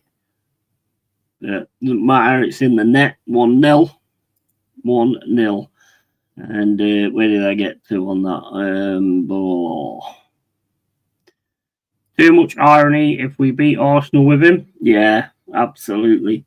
Absolutely. VAR didn't even look at that handball. No.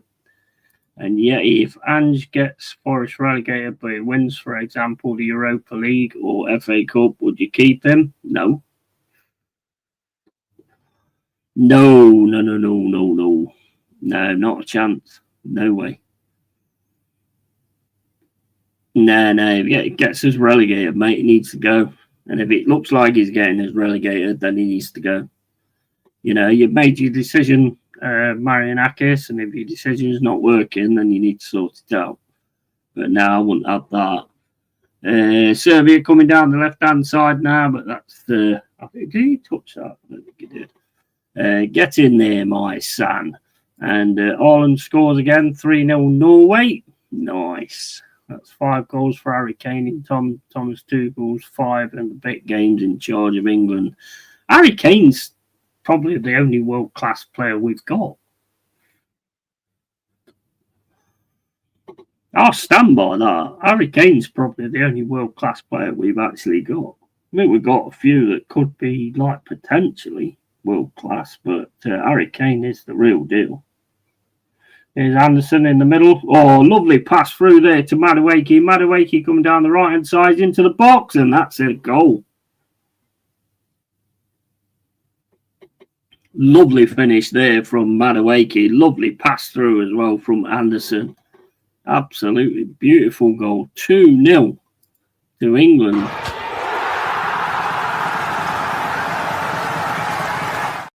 Hey, what is this? What is this? What am I seeing? What is this?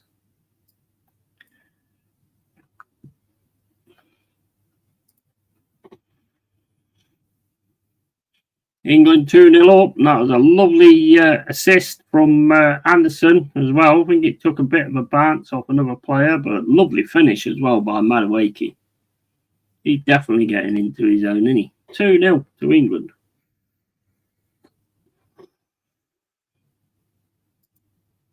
What did Nuno even say about the owner? Was it really that bad? He basically turned around and said, well, the bad part for me, Man United fan, is basically he did it in a press conference and he said there's a breakup in our relationship.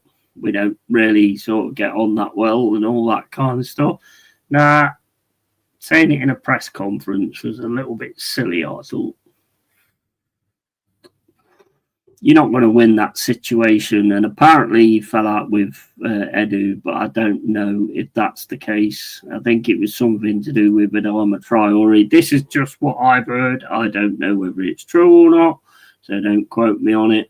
But I've heard the press conference. I've heard him saying that the relationship's not very good.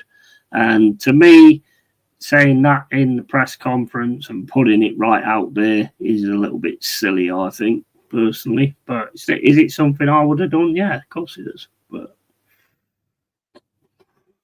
I think the writing was always on the wall, really. I think we all was hoping that it would be sorted out, but we all know Marianakis and we all know the way he is, and I don't think it was ever going to go any other way, really. That was a beautiful goal. Roger's little pass flick through the gap to Madueke. It was lovely. Yeah, absolutely phenomenal, mate. Really good.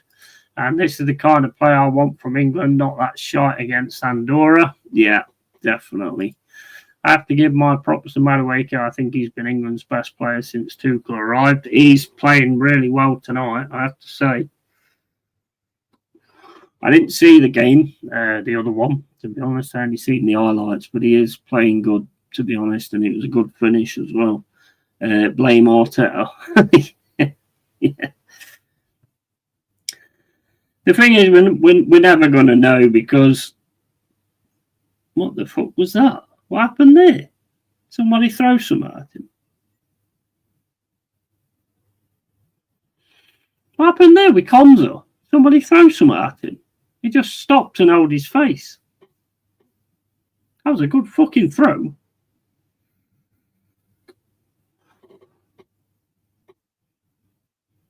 Did someone hit him in the face or did the whistle go or what? I don't know. I ain't got the sound on. It looked like someone hit him in the face. And if somebody threw something in the crowd and hit him in the face from there, that was a good throw. You'd get him in the get him doing the shot put for the Olympics.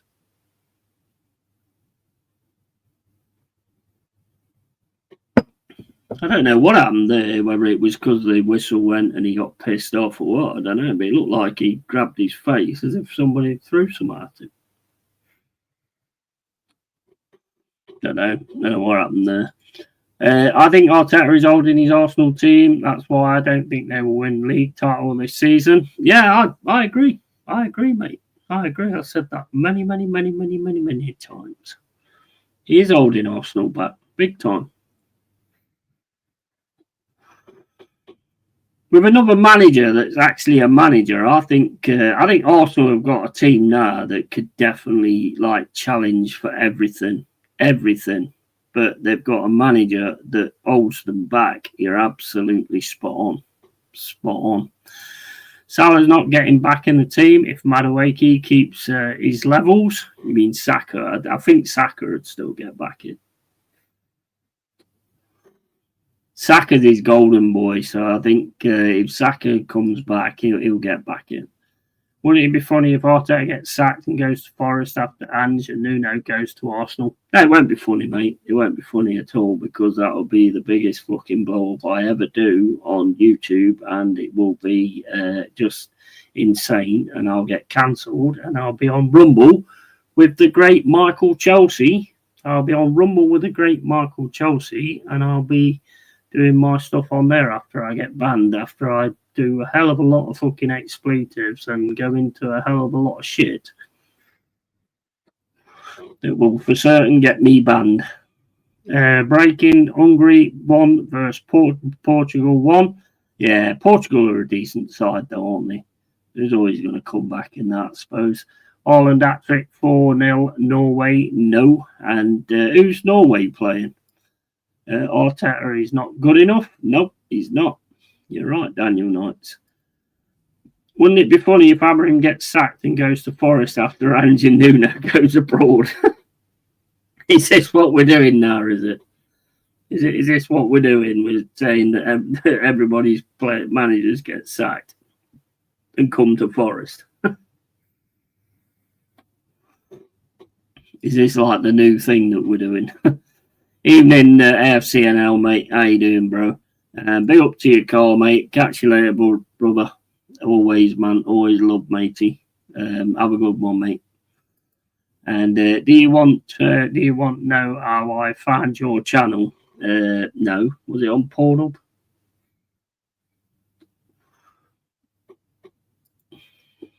Tell me, mate. Tell me. Norway playing Moldova. Oh, Moldova. Yeah. Remember them. Tada, Carlos. Yeah, man. Take care, bro. Always, man.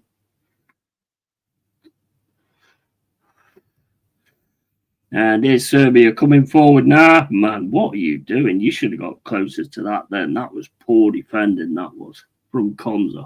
What was he doing? Just left the guy there.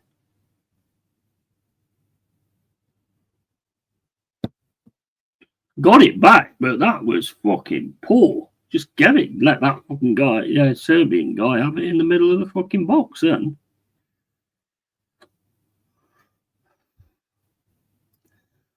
I found your channel on Michael Chelsea. Yeah, big up to Michael Chelsea, man. Fucking big up to Michael Chelsea. Absolute fucking real one, mate. Absolute real one. And if you haven't, make sure you follow him on Rumble. Michael Chelsea, 19. I think it's his year of birth, 1902, I think. Michael Chelsea, 1902. That's his year of birth because he's quite old, you know, Michael. So go over there and give him some respect so he can like buy a new Zimmer frame because we have to help people out, you know. Odegaard scored 5-0 Norway. Oh my days. The referee has come to the side of the pitch. Apparently, a laser from the crowd has been shone in the direction. That's what happened. I seen him all of a sudden like go to his face. I wonder what that. I was going to say if somebody's chucked something, it's hit him in the head. I'm like, fuck it, that's one hell of a shot that is. Yeah, them laser things are fucking crazy. Would I make any changes at half time? Well, we're 2-0 up at the minute. Can't say as anybody's really sort of stood out as being bad, to be fair. I mean, I think we've done really well sort of down the right-hand side, getting the crosses in and things like that. Bit too much like passing backwards and sideways for me at times, but when we've gone in for the goal, we've been fine. Anderson's played okay. Rice has been okay as normal. Madueke's been probably the player of the first half, I would say. And so Anthony Gordon's not really offered a great deal. Livramanto's done a lot better. Anthony Gordon just seems to keep running around up front, to be fair. So, I don't know. I don't think anybody's been massively bad. I mean, Anderson's made 2 fucking really bad passes and get the ball away. So, I mean, I suppose you look at him, but I'm not going to say fucking Anderson. You're mad. You're mad. Fucking crazy. Boris, mate. Boris. I'd take all of them off and just leave Anderson on. That's what I'd do. Like, subscribe, and share, please. Cheers for that, Lone Star. Appreciate it, bro. And Daniel Knight, you are not too far off from 1K subs. No, we're getting there. We're getting there. We're getting there exactly the way I wanted to do it. I didn't want to jump onto everybody else's channel and get subs from them and all that kind of stuff. I wanted to do it just by, just getting a good group in the cave and a great chat system, a great community system, and then people would see it eventually and come over to it. That was pretty much the plan right from the start. So, yeah. We are getting there.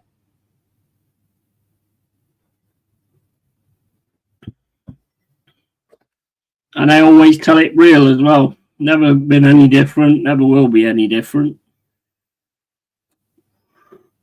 I will always tell it real or the way I see it anyway. I can only do it the way I see it. I can't do it from other people's perspectives. I hate international friendly because your players might get injured over a pointless match. Yeah.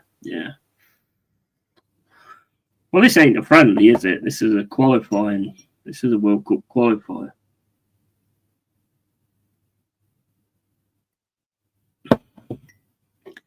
France 1, Iceland 1. Nice. Right, I'll be back in a sec, guys. I need piss.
Oh my days. Nearly. Look at that. Nearly went over. All over my keyboard and everything. I keep going and getting another bottle and then realising I've got half a bottle on the fucking window ledge. I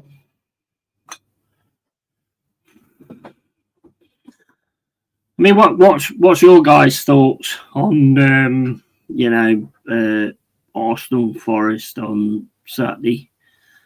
Are you like thinking 100% Arsenal? I mean, Arsenal are going to be a dangerous team to play because basically they lost against Liverpool, and you can't lose too many games in the Premier League, can you, if you're actually looking at actually going through with it?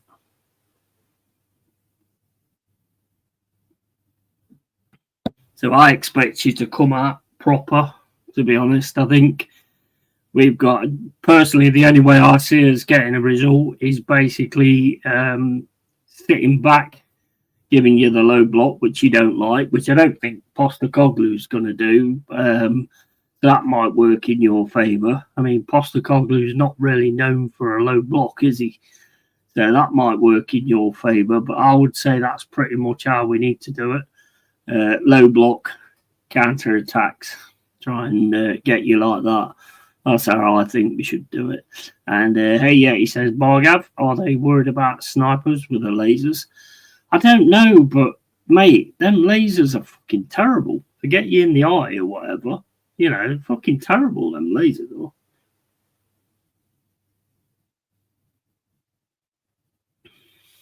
I don't know if they actually hurt you, but I'm pretty sure they take away your view.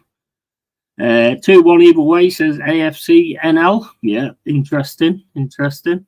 I want that one, to be honest. I want Postecoglou to really put it on and get the team really going in that game. And I want to win it. 100%, I want to win it. I'm going 3-0 at home. Yeah, Emirates is one that we ain't got yet. One of them we ain't got yet. We've got United, home and away. We got Liverpool at Anfield, obviously, and then got a draw with them at the City Ground. We got the Manchester City win as well. So, I mean, we are on sort of good form in the sense of playing the top teams, but it's all going to come down to sort of, I mean, if Postecoglou's smart, he will let them do what they've been doing and see just what they're offering and then try and do his thing kind of afterwards, because there's not many days to go, to get his standard in or whatever like that. So he needs to sort of keep it as it is. He'd probably go in 4-2-3-1, see what the team can do. Yeah, absolutely. And big up, Stephanie. How you doing? You all right? Sorry, I didn't know until I saw your message today. I had no idea until I saw your message today, because I stay away from like most social media and all that kind of stuff. I mean, I watch Door on Tour every now and then, but I don't think he was on today. I didn't see anything. But yeah, big up to you. And if Arsenal want to win major trophies, they should sack Arteta. Yeah, absolutely. 100%. There's only so many people don't get that, bro, to be honest. Forest will go 2-4-4 under Big Ange. 2-4-4. Oh, mate, well, it'd be exciting. It'd be entertaining, I suppose. But, yeah, I wouldn't do that against Arsenal at the Emirates. That'd be insane. And is a Spurs reject. Yeah, absolutely.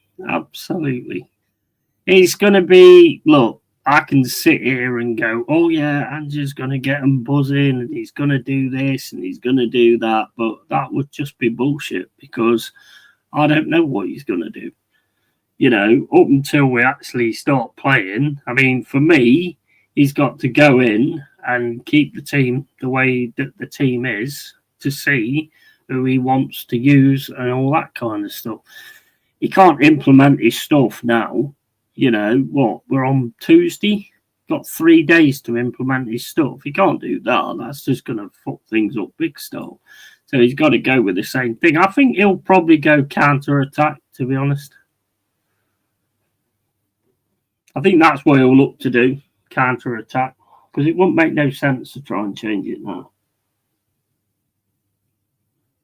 I wasn't just letting you know and hoping you were okay, buddy. Yeah, man, I'm absolutely sound. Absolutely sound. I was only like, when I saw that, I didn't even know. And I was like looking, I was like, fucking hell, serious? I put on Facebook, like, what did I put on Facebook?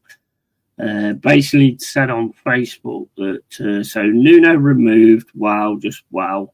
If this was a fallout with Edu, then Edu should have gone. We will see exactly what it's about, but I am sure certain YouTubers will think they know everything. Need to keep calm while they talk shit about my club. Stay calm.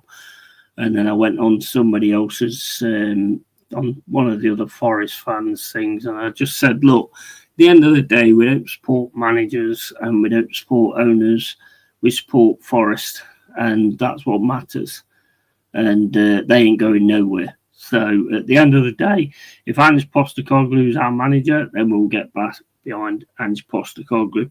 And still there's a reason, until there's a reason not to, then that's what we'll do. Same as when Cooper went and Nuno took over, he had to win us over. Then that's exactly what Ange has got to do.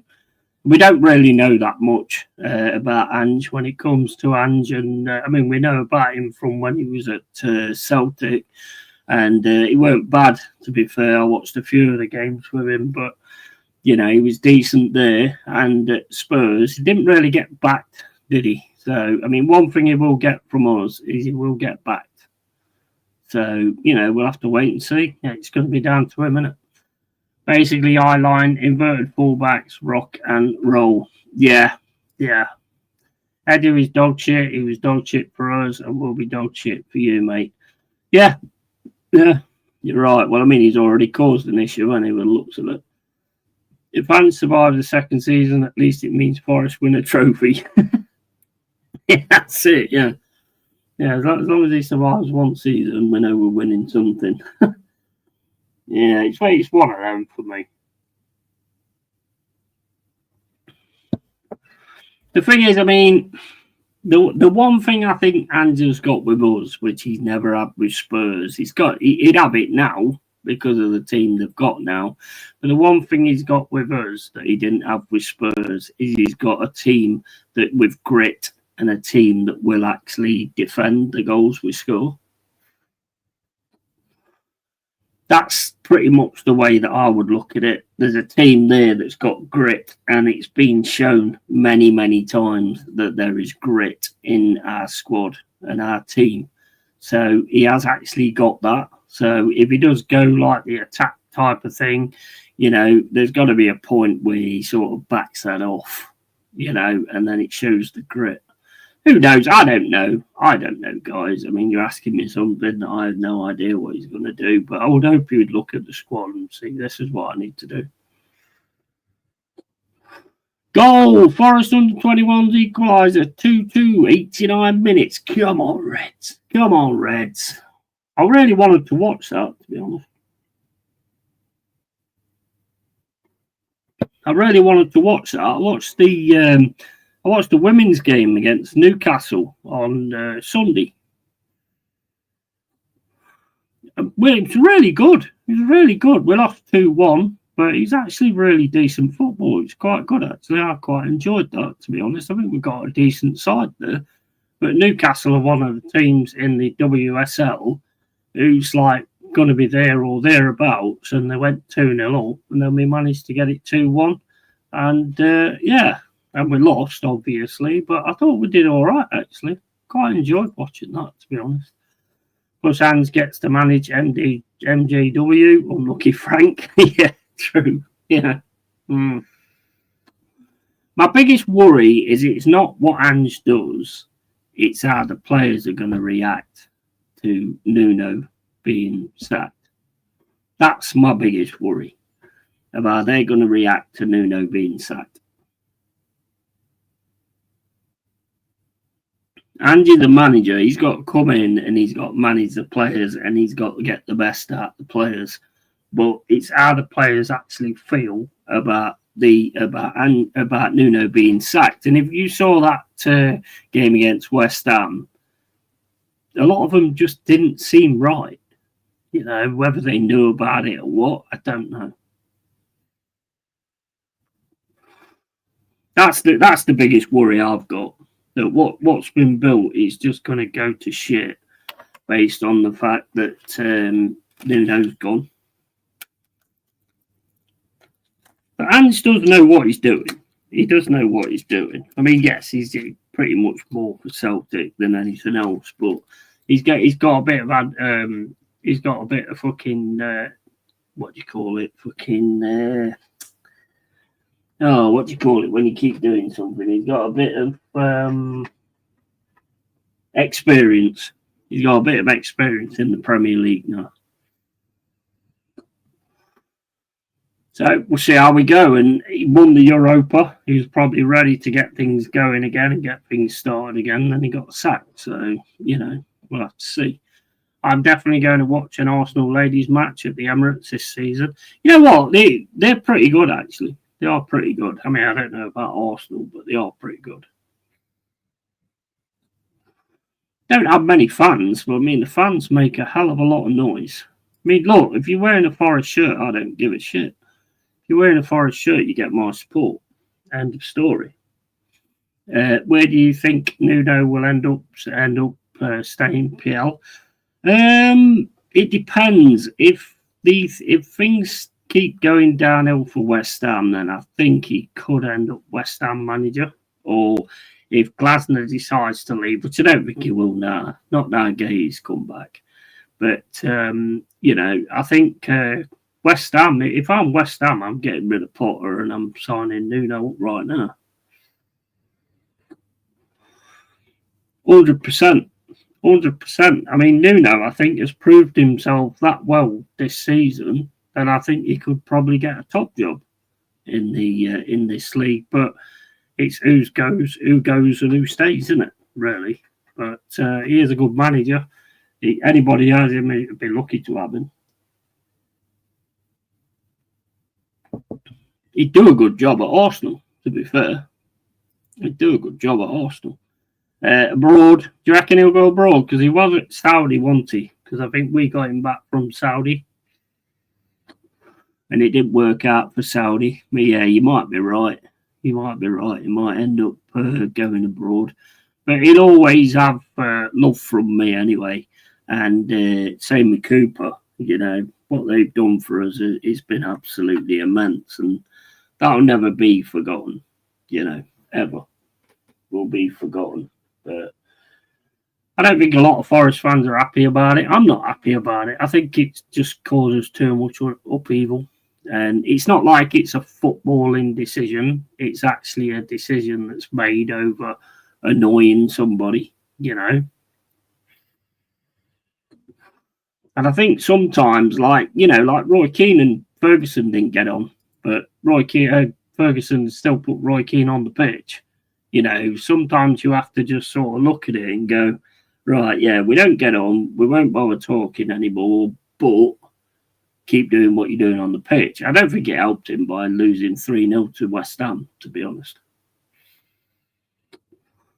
I don't think that helped the situation at all. I think if West Ham if we'd have walloped West Ham, then maybe there might have been a different situation. I don't think so, though, because Nuno's very pig-headed.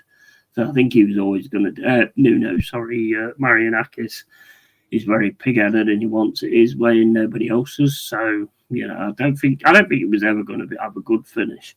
Do you think there will be top 5 spots for the Champions League this season? Well, I mean, I hope so. Don't know, mate. It's a bit too early to say, isn't it, really? I mean, there's a lot of, English teams involved in it and stuff like that. It depends how it goes, I suppose. Forest are determined and resourceful. Big Ange will change that. Desperate and relegation threatened within 2 months. Well, we'll see, bro. We'll see. We'll see. If that's the case, then he needs to go, doesn't he? Nuno will be off to United. Yeah, that's not a bad shot either. Any of you, I don't care who you are, any of you get Nuno and he gets a team working like he had us working last season, he's a good fucking choice. Any of you. He's a good manager. Really good manager. I mean, they both got something in common, really. They both went to Spurs and it didn't work and they got sacked. So...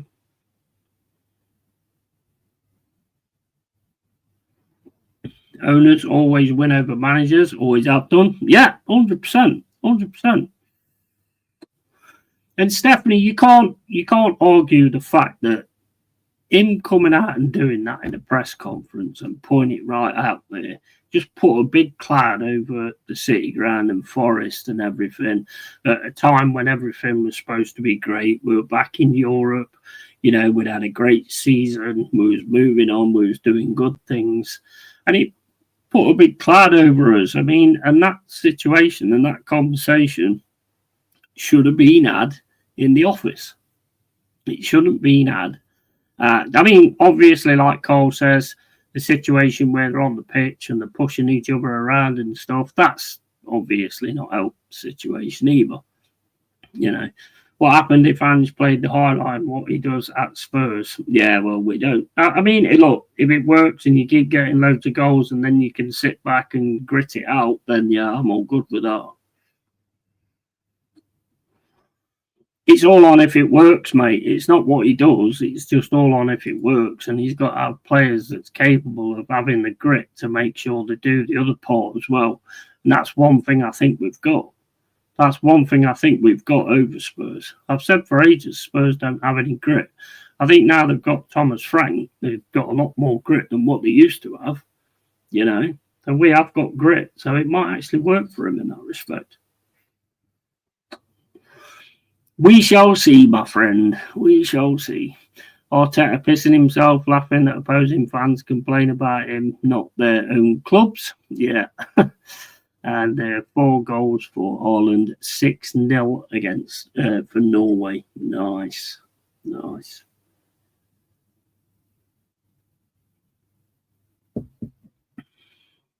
I'll tell you one thing I do like about Big Hands is he doesn't give a shit in the press conferences. Not about the owner, obviously, but he doesn't give a shit. He just says it how it is.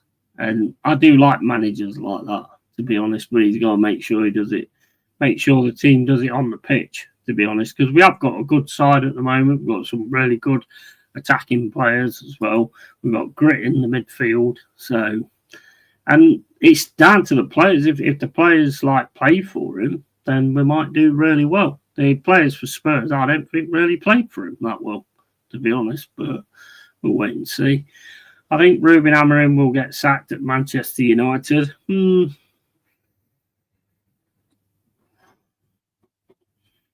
I like Amorim. It just isn't, just not, it's a tough job to do at Man United at the minute. They're trying to rebuild and everything, and it's just not working, is it? Just not working. I mean, they've got a fantastic front line. Fantastic front line. If you can't get anything out of that front line at the back, yeah, they might be a little bit dicey, but they've got a fantastic front line. Man United need to go with that standard of we'll score more goals than you do. You know, the old Kevin Keegan thing. That's what they need to go with. Imagine that, and Forest have become a laughing stock. It's all Greek to me. Yeah, and that's what we don't want. And that's the worst part of it, mate, to be honest. That is the worst part of it. That is the worst part of it for me. We did great last season. We got in Europe again, you know, and then all of this starts happening, and then everybody's tongue starts wagging who don't know what the fuck they're talking about. And that, to me, is the worst part. We want good things to be the reason people are talking about us. But the fact is, as I've said before, you are talking about us.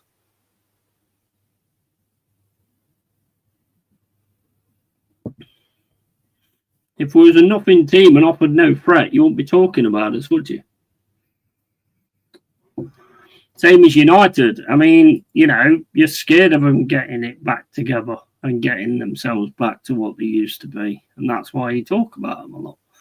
Forest will be okay, and so will United. I'd take Hansen in a heartbeat in our midfield. No, you won't.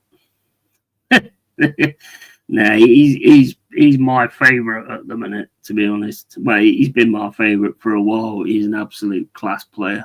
So, no, sorry, Steph. Love you, but you ain't having Anderson. Sorry, not happening.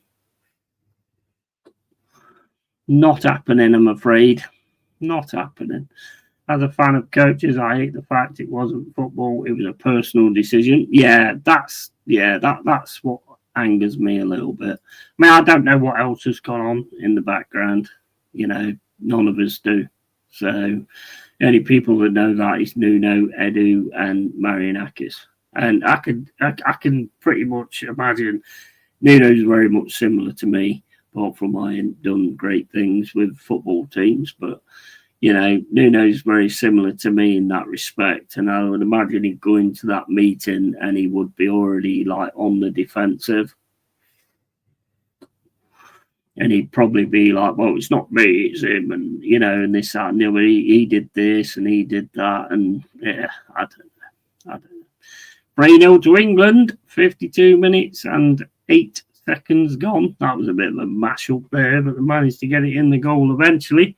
And is it Anderson? Was Anderson score there?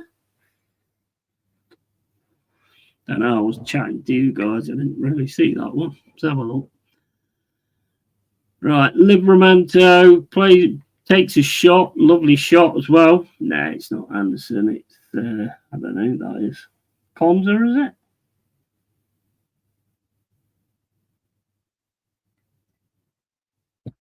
Yeah, Konza. Konza smashes it in, and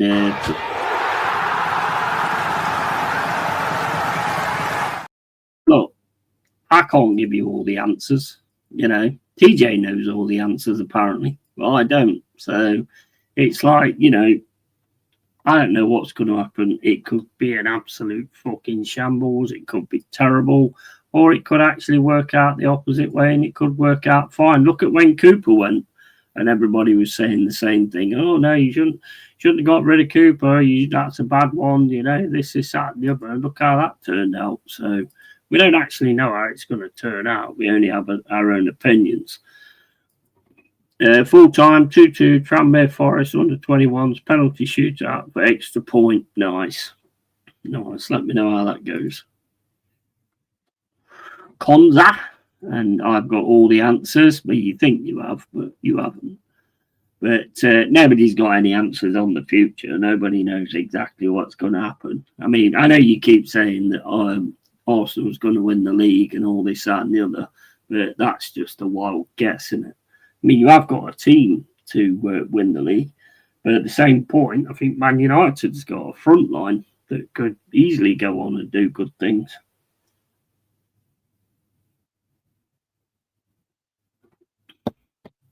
All early days, yeah. All early days, yeah. What would happen if Amorim and Arteta swapped? Interesting. I think Amorim's a good manager. I just think managing Man United's not the easiest thing in the world at the minute.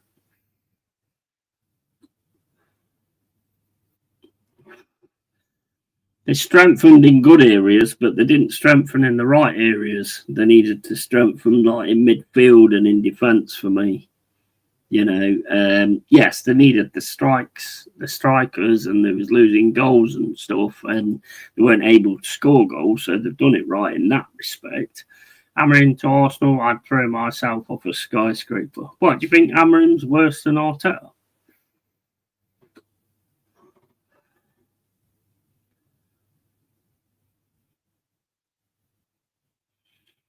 I'd have Amorim over Arteta in a fucking heartbeat. Amorim's an actual manager.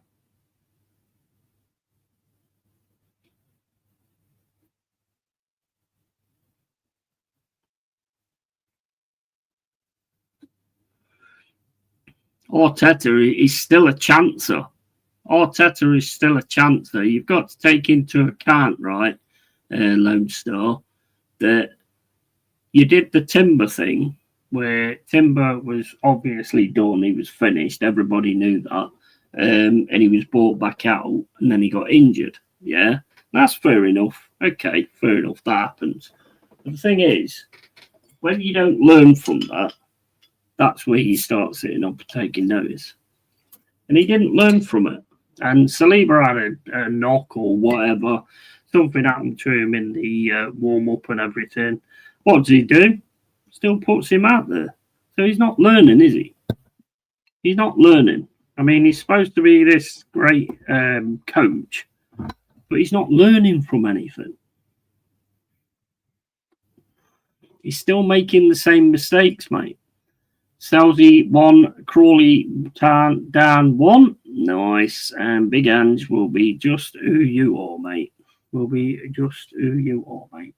Arteta is a complete waste of space. There you go. There you go. You want your dindings? You want your dindings? There, you've got plenty in there. What are you doing? What are you doing? Trying to trick me? Arteta don't learn from his mistakes. The one thing I'll say about Arteta is like when he first, like, well, not when he first took over, but you had that season where he was in the first position, yeah, and then you fucked it up at the end. That gung-ho style, I think, is perfect for Arsenal. I think you've got the quality up front to actually be able to do it. You've got the defence to be able to stop it and all that kind of stuff. But then all of a sudden he brings this conservative style in, which I did applaud him for. He did actually bring in like a conservative style for the games that was going to be a little bit different and all that. Fair play, yeah. But there is certain points where Arteta where Arsenal need to use that gung-ho style.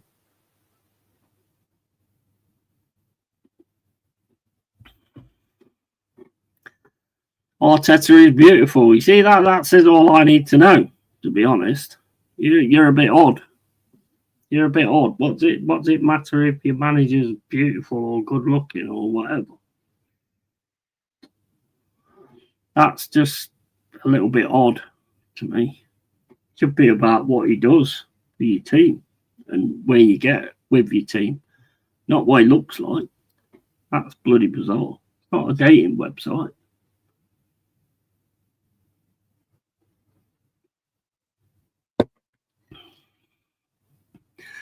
Ronaldo scores yet again. Absolutely. Yeah, he's still class, isn't he, Ronaldo? He's an architect, for fuck's sake. Lord, Yeti. You know what I want to see? I want to see that if Arteta does actually get sacked at some point, is whether these people stick by Arteta or stick by Arsenal. That's what I want to see. Because if you can't see that he ain't up to the job, then I don't really know what to say, to be honest. You've got a phenomenal team at the minute. I mean, on paper, you've got one of the best teams, in my opinion. Liverpool maybe a little bit over, but again, they've not got a great defence. Where you've got like a great defence, you've got a really good midfield as well, and you've got good forward players. But he doesn't let them go. He doesn't let them go, mate. Doesn't let them go. That was Ezra Konsa's first goal in his 14th cap for England. Nice. And England have reserved their best performance of the qualifying campaign for their hardest match. Not a bad sign, to be fair, because we normally do it the opposite way.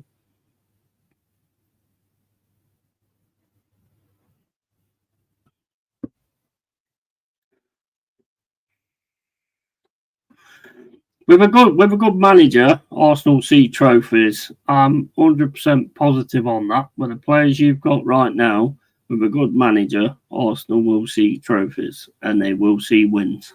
100%. But this manager is not good. He's not good. Sorry, but you're the coach, so you should know better, really. England have reserved their best performance. Come on, Selzy, pull it together. Absolutely. 3-0. Very impressive performance by England. This has been achieved without Palmer, Bellingham, Foden, Stones, Saka, Alexander-Arnold, who are all world-class players. They're not world-class. They're not world-class. They're not world-class, mate. This world-class thing has thrown around far too much nowadays. They're not world-class.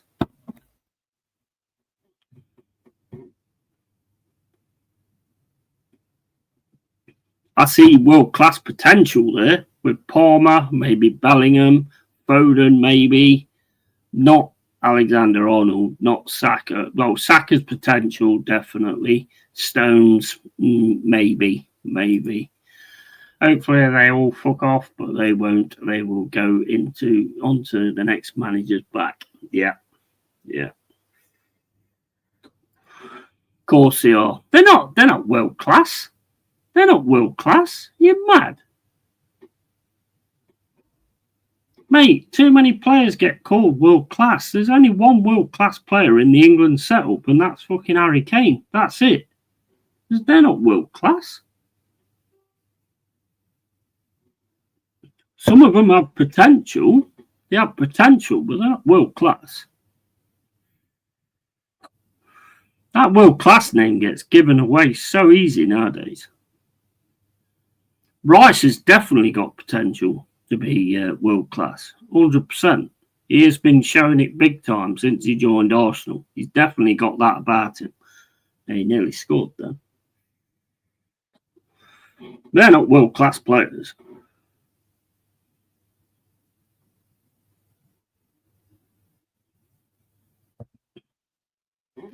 There's only Harry Kane for me that's like true world class. I mean, the guy can do pretty much anything, really.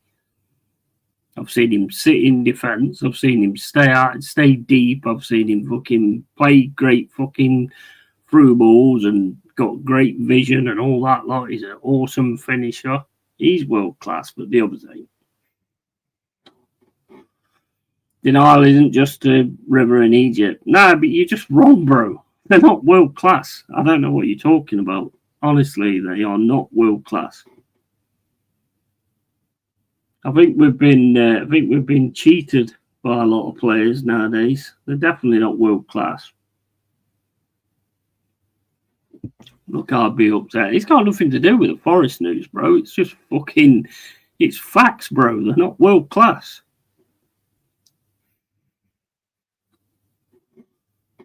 They are definitely not world class. Not the world class that I know of. Not in a million years. Not in a million years. Are they world class?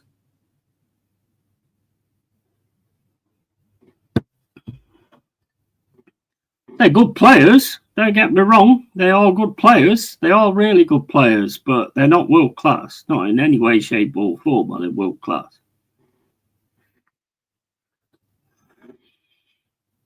Yeah, it is an opinion, bro. Yeah, you can have your opinion. That's cool. Yeah, you can have your opinion, and I'll have mine. And they're not world class. I've seen far better world class players than these. They're not world class at all. We haven't had many world class players in England for a long time. A long time. The only one is fucking Rice.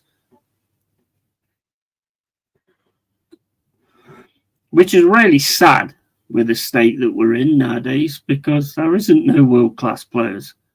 To be truly world class, you have to perform at the highest level club and country and win. Yeah, well, it's not just that though. You gotta show it, and these aren't, for me. These ain't world class, mate. You remember the world class from back in the day? These ain't fucking world class. Give me a break. We'll have different opinions on what world class is. Yeah, we do. And some people's ain't fucking. I mean, you can have it, whatever. You have your opinion, but I ain't going to agree with it because it ain't. They're not world class at all. They're not world class, yeah, because you're upset about Forest. Yeah, I know. Yeah, slap your face. Yeah, I know, mate. I know. Mate, any one of us will say that. Any one of us will say that. It's not just me.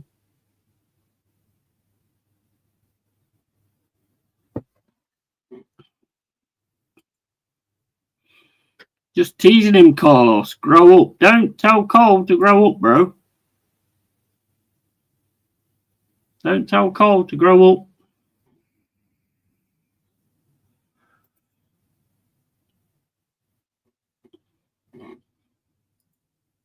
You're a little bit. You're a fucking idiot. You are. You think you think you're really fucking clever, and you think you're really special, and you think you're really good at this wind-up thing, but you're not. You're just an annoying little twat.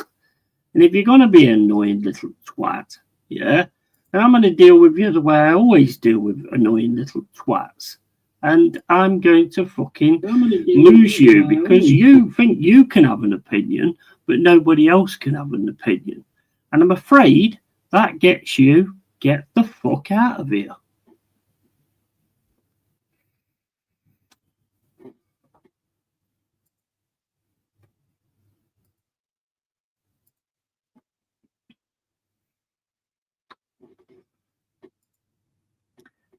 Jude Bellingham, yeah. No, he's not world class. Not world class. That's all you do, though, bro. Have some normal conversation, then teasing becomes obvious, lad. Yeah, of course it does. But he's gone now. He's gone. Definitely world class ball gav, and world class is second place. Yeah. Yeah, he's gone now. He's gone. And if you're still here, Lone Star, unsub, bro. You know how it works in here, mate. Don't act the cunt, or you'll get kicked out like one.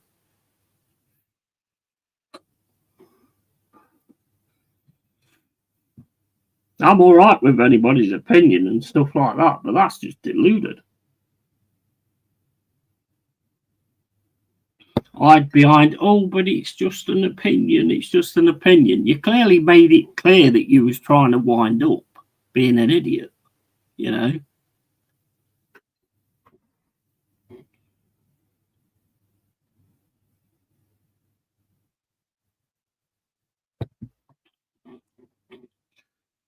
I need to have that. You know what? I need to sort out that Queen song whenever I get rid of somebody.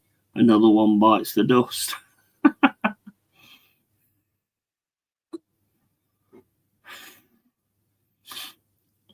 He's like a child. So as soon as somebody don't agree with him, he just goes off like a child. And then goes, oh, I'm only joking. I'm only doing this. I'm only doing that. Well, cool. Do that somewhere else.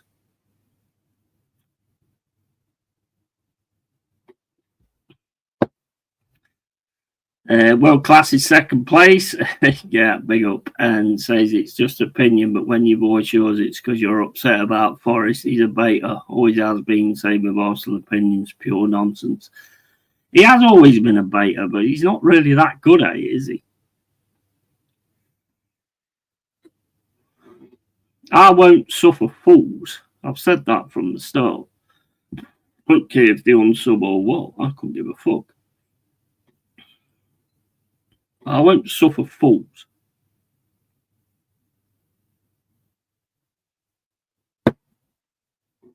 I mean, the guy's a coach. The guy was a football coach. Yeah, he can't see that Arteta's full of shit. I mean, that says everything, really.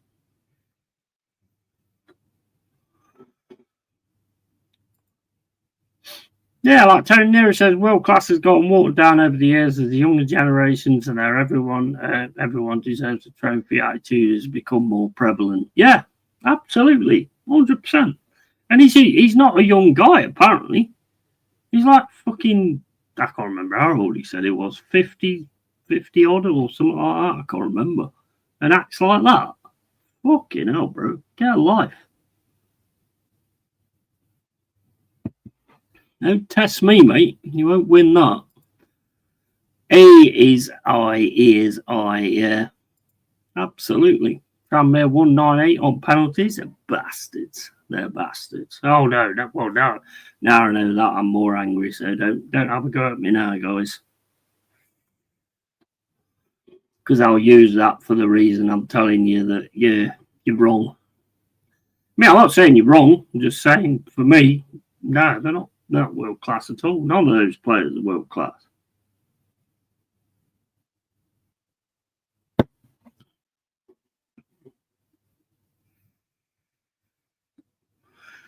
But anyway, enough of the bell end. Right, let's go with Serbia now trying to attack on the left-hand side. Good tackle there from Jed Spence. He's come on quite a bit, hasn't he? Jed Spence is a good one as well. I do like Jed Spence. I think he's got the possibility of going to that level, to be honest, if he keeps going with it and keeps playing for Tottenham. Big up Tony Neri, mate. Member for 4 months. Cheers, bro. Absolutely appreciate it. As I've always said, mate, just want real ones in here. If you're just trying to agitate me or something like that, why? What's the point? Have you not got anything better to do in your life? Forgot about those milestone chats. Yeah.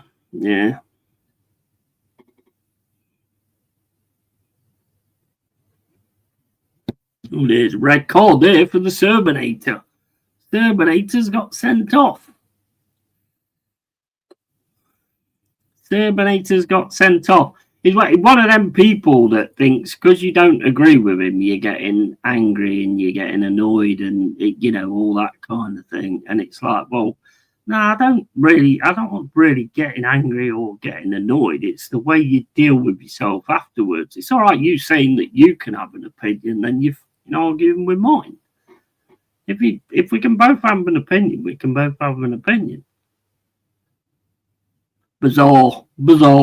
That's the sending off though for the Serbinator.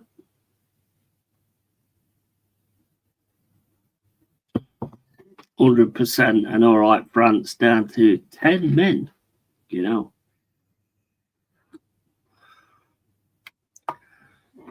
I've just got to get nipped to the loo, guys. I'll be back in a sec.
When people act like that, it just takes me away from the real ones, and you know, it takes away all the conversation and stuff like that. That's the issue I have with it.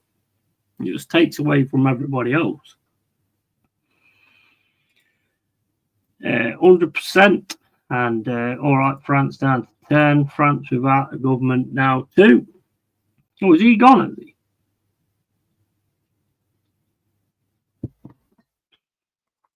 Just watching on playback, our Trenton Stones were called world class is unbelievable. Trent's defending is abysmal, gets skinned by everyone. There's a reason Madrid aren't playing him. Yeah, absolutely. Exactly, Jack, bro. Yeah, exactly. Exactly. And people like him see that as a win.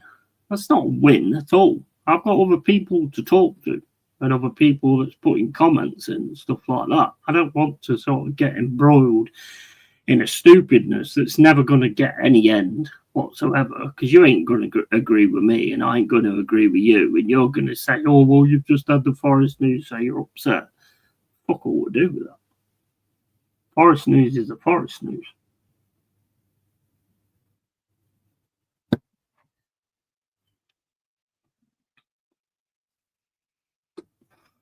Yep, Macron Esfidi. Is he? Why, that's not a bad thing, is it? Really? But then again, who's coming next? The way it goes is like, you know, you get rid of one and you get another one, and it's like we got rid of that Angela Rayner, but I'm sure he's got someone in place who's going to be of a certain fucking thing that he's going to put back in there.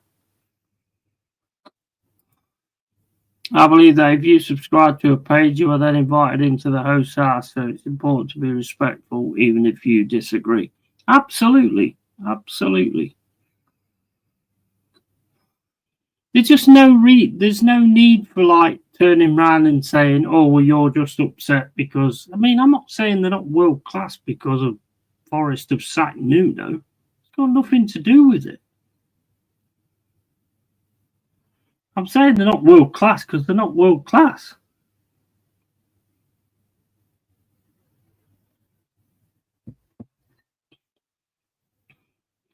people hide behind this, oh, everybody deserves an opinion and stuff like that. Yeah, but everybody doesn't deserve an opinion. But you can still go against it and have your opinion.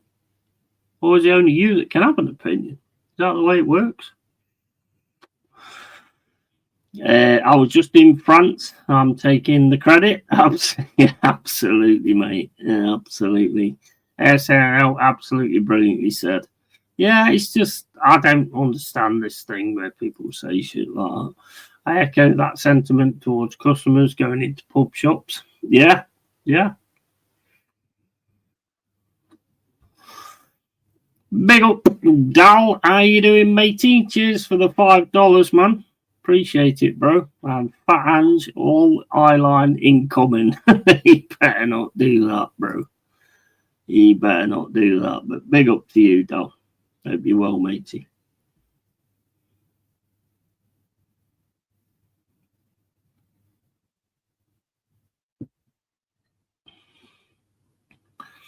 If you can do the eye line and get the forward line going, then I'm all good with it. But if he does the eye line and we keep getting fucked over by it, then I'm not all good with it. But I do think we've got a lot of grit, to be honest. So I think he might do all right with us. We'll see, really. I mean, I don't know how the players are going to react. Well, they shouldn't. At the end of the day, they're paid by Marianakis. They're not paid by Nuno. So Dal, we are call, dang, dong, better, yeah, he gave up the weed now for 5 days straight on a road to recovery, mate. Hey, good for you, man. Good for you, matey. I used to do it a long time ago, and I sort of stopped doing it. And I'll tell you one thing not to do, Dal, is like, don't do it for ages and then all of a sudden do it again, because it fucking knocks your head off. It completely, that fucking hell, man. I hadn't had it for ages, and I managed to get hold of some. And I ain't smoked any for like 5 to 10 years. Bro, it fucking knocked me out clean. It fucking completely wiped me out clean. I remember getting up, I fucking took a big fucking, and I was like, oh my fucking days. And I walked over to the bed, and I just dropped on the bed, and that was it till the morning. It absolutely fucking wiped me out. Ooh, nice try there from England as well for 5. Declan Rice. Congrats, man. Yeah, congrats to you, bro. Yeah, they're not easy things to drop, are they? Really. They're not easy things to drop when you get used to them. Thanks, guys. Just doesn't have the same effect. My anxiety went through the roof recently. I need to quit. Yeah, man. 100%. 100%. It's good. It's good for a bit, but then it kind of does, regardless of what people say, they do. It does get hold of you. 10-1 Norway, 10-1. You know, I had to go to the doctors yesterday to get anxiety meds. Fucking shit, mate. Yeah, yeah. I have a lot of solutions for things like that. I don't really sort of. I've been to the doctors and I've had a lot of tablets and all that kind of stuff. Never done anything for me, but they might do something for you.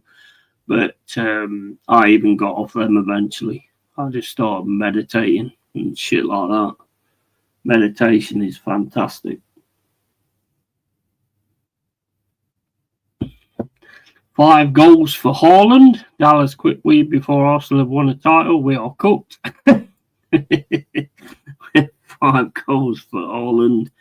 Carl Rossi, I have facts.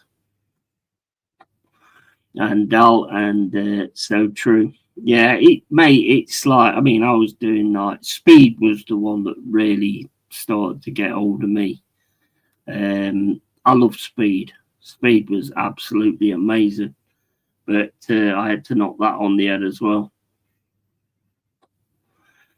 Beer, I'm not bothered about because, it's not something I do every single night. So, I don't really worry about it. I enjoy it when I do it. But them kind of things, yeah, they do get a hold of you.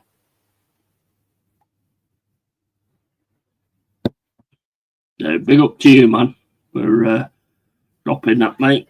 You have a lot better look on life and all that kind of stuff, you know. I mean, I'm not saying you're going to get positive about Arteta. I don't think it'll work that way, but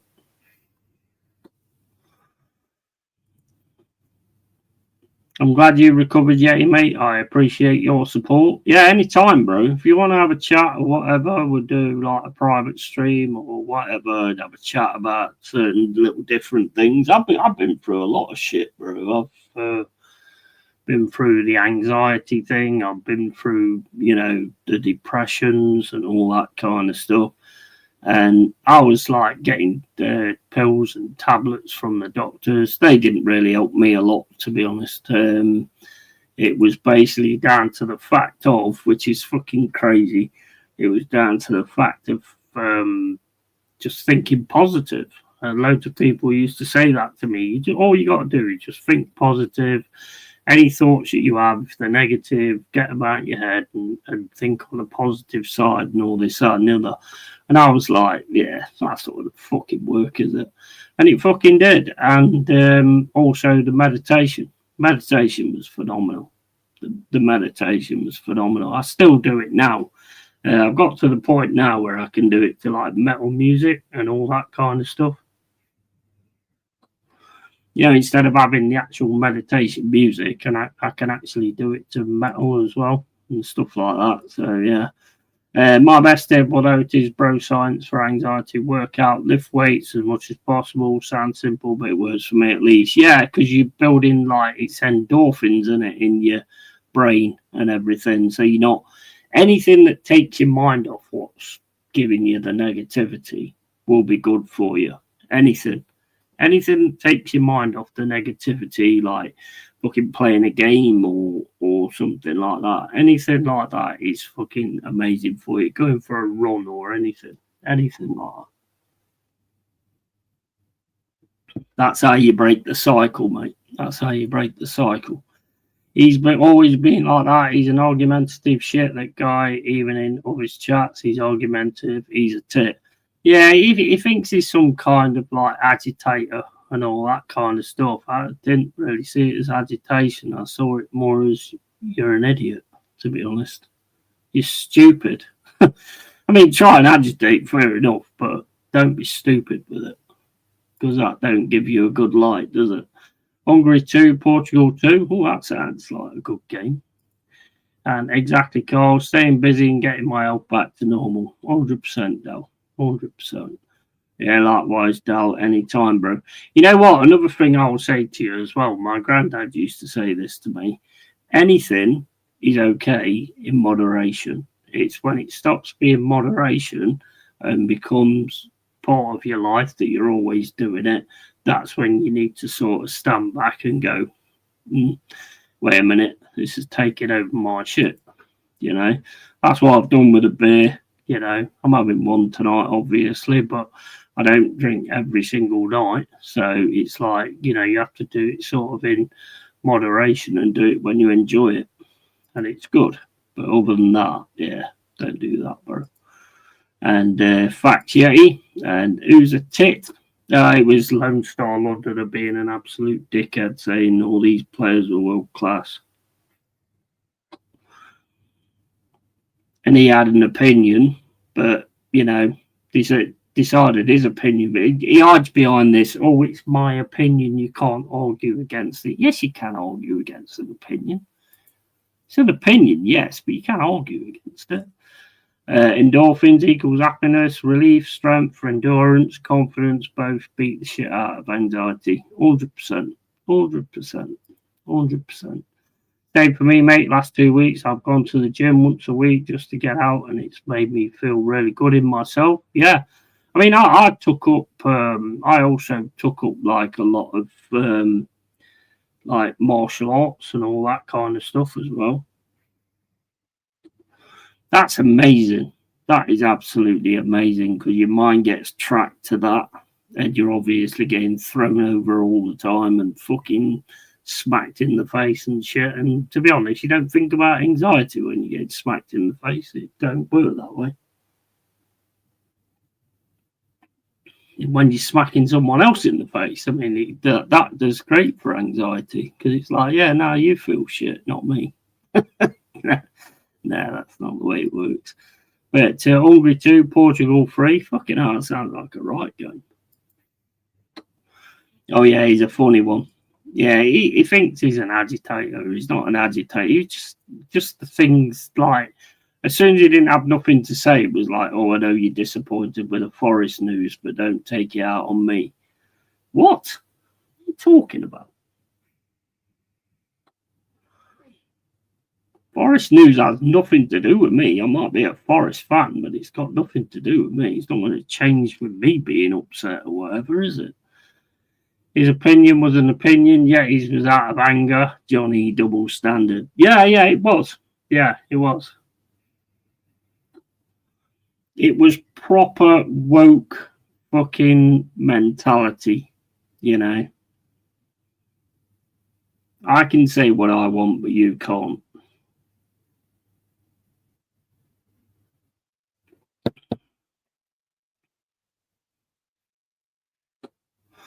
I agreed on some potential. There is some potential world class, but they're not world class. The only world class we've got is Harry Kane. Simple as that for me.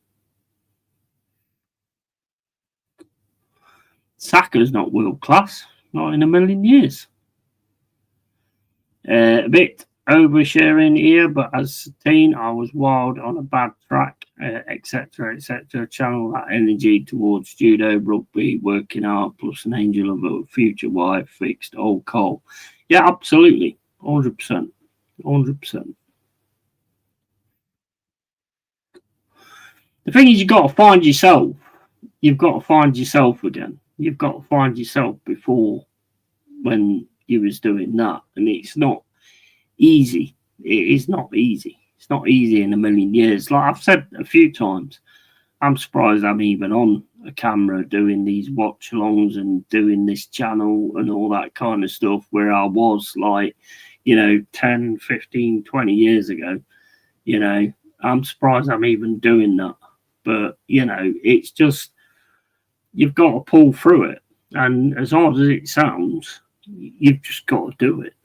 You've just got to do it because only you can do it.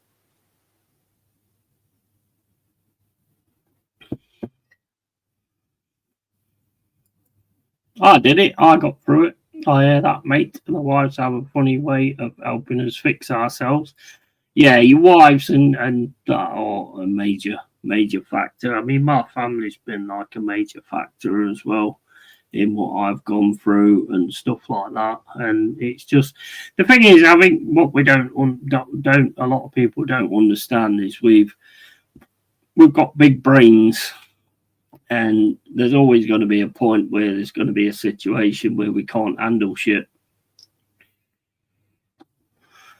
There's always going to be a point where we just can't handle shit, and that's where we need to sort of sit back, reflect, and move on. It's all right. Like for me, there's too many people that turn around and say like, "Oh, I care about mental health and all this, that, and the other," and they use it as like a Facebook status and things like that. And I've done it. I've tested it. Where you send them a message and go, "Oh yeah, I struggle all the time," and they'll just turn around to you and say, "Yeah, just keep going. You'll be all right."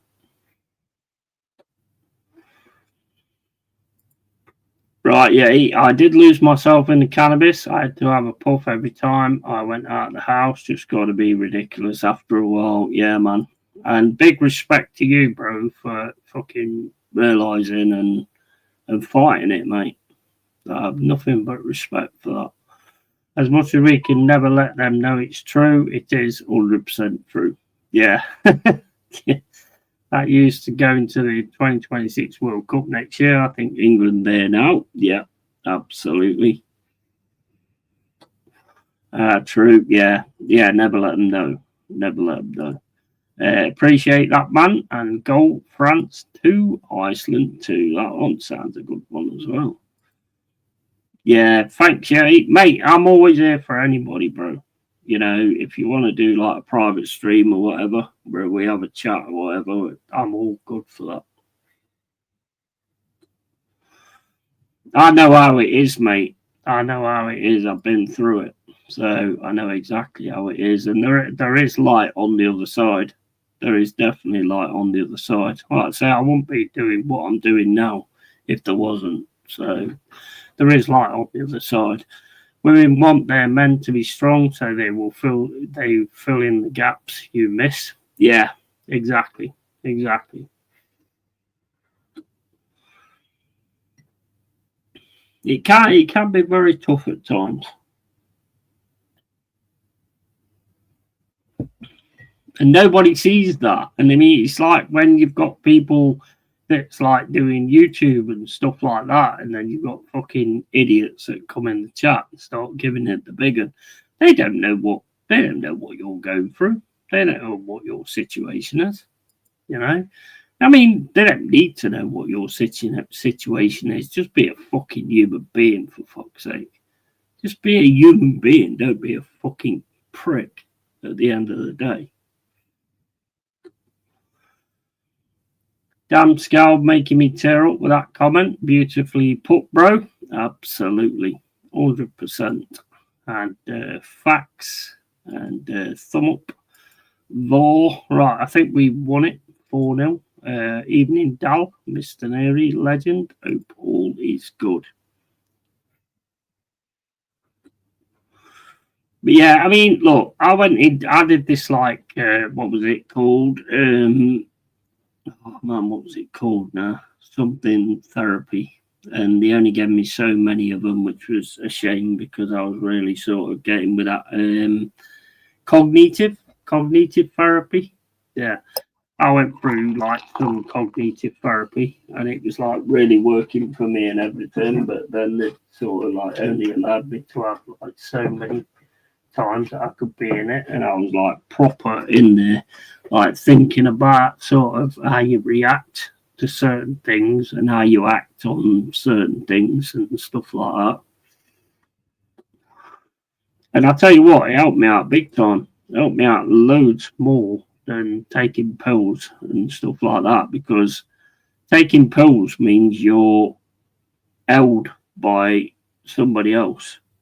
If you have to get through by taking pills, then you're held by somebody else, Whereas, you've got to get to the point where it's you and what you're doing, not what you're having to take and stuff like that. Because it could come a point where you won't get that stuff. So, I personally think a lot of them are placebos, personally. But if they make you feel better, they make you feel better.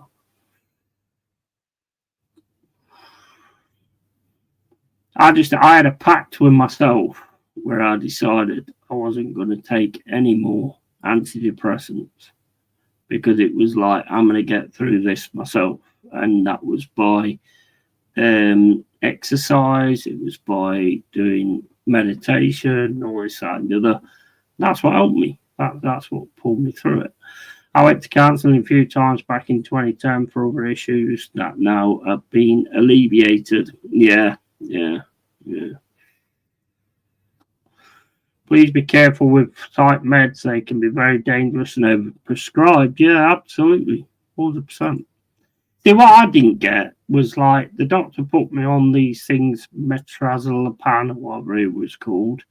And I was like, and this is where it started to sort of twig with me because he put me on them and then he said, see how these go for 2 weeks. And I was like, well, that worries me anyway, because you're a doctor and asking me to see how this goes. And I was like, that's a bit weird. It might kill me, but yeah, whatever. But, and I took them for 2 weeks and I was doing really good. I was doing sound. I was doing absolutely sound. And then since the forest news, no. But I was doing really sound with that. But then I went back in, and he asked me how I was getting on, and I said I'm doing really good. I'm doing absolutely awesome. Okay, fair enough. Let's not up the dose of them. Let's put you on these other things. And I was like, well, why are you putting me on something else when these are working? That makes no sense. That's where I realised this ain't This ain't right. How the fuck the French got to be so good at football is beyond me. Their first instinct is to surrender. For fuck's sake. I'll leave that one to Cole. I can't take meds, not even Tylenol or allergy medicine. I need stitches, and after 4 shots to numb the area, I still felt it. Yeah.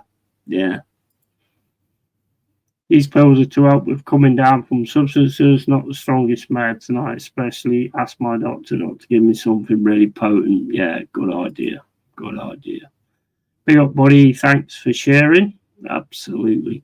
100%. Too angry to type. Yeah. Guys, as I've always said, as part of the cave dwellers, this fucking YouTube means fuck all to me. What means shit to me is the people in the chat and the people that come in here and the people that be sound and people that be fucking awesome. And any one of you, whenever you need any help or anything like that, or mate, we'll do a private stream or whatever. We'll have a chat. You know, I'm not against that whatsoever. You know, I'll do that anytime. I won't do it live, obviously, because it wouldn't be right to do it live. But I'll do it on a private stream.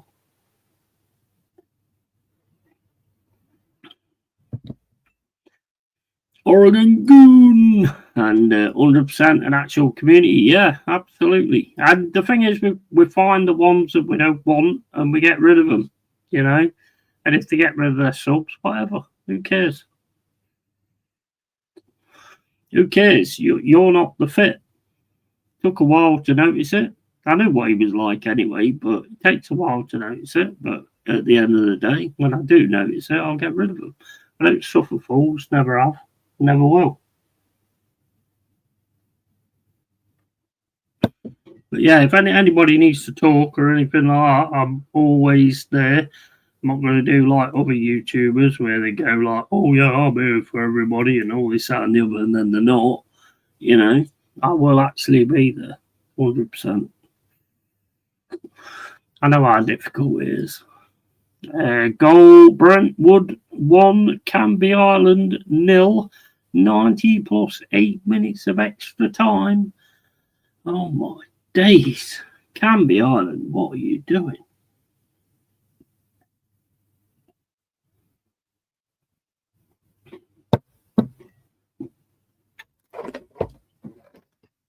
Bro, we're all human at the end of the day. We're all human and we all have issues, and nobody doesn't. Nobody.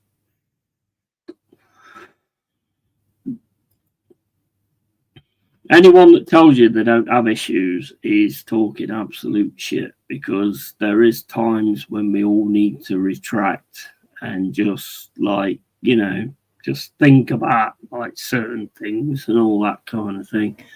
And yeah, we're all human at the end of the day. We've got big brains, you know, so there's going to be issues at some point. You know, nobody's going to go through life and not have any issues, unless you're very fucking lucky, that is.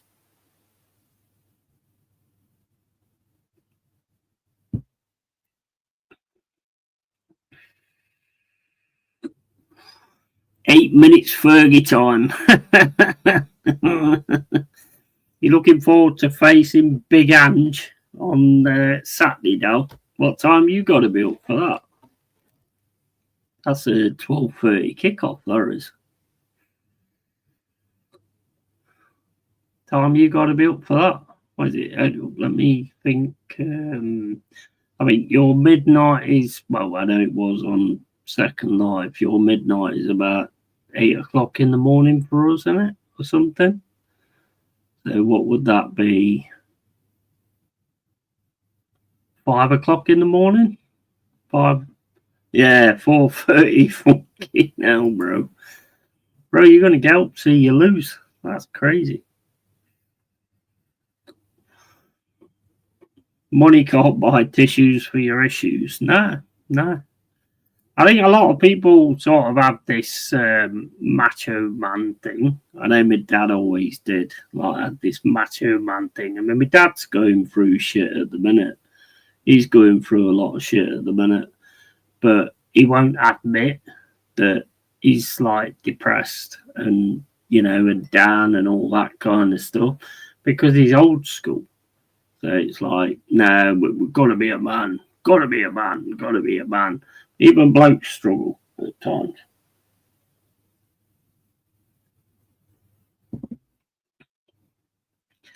"4:30 is time. 4:30 a.m. 8. Yeah, I thought it was 8 hours. I used to be on Second Life, and I know like when the Americans used to come on,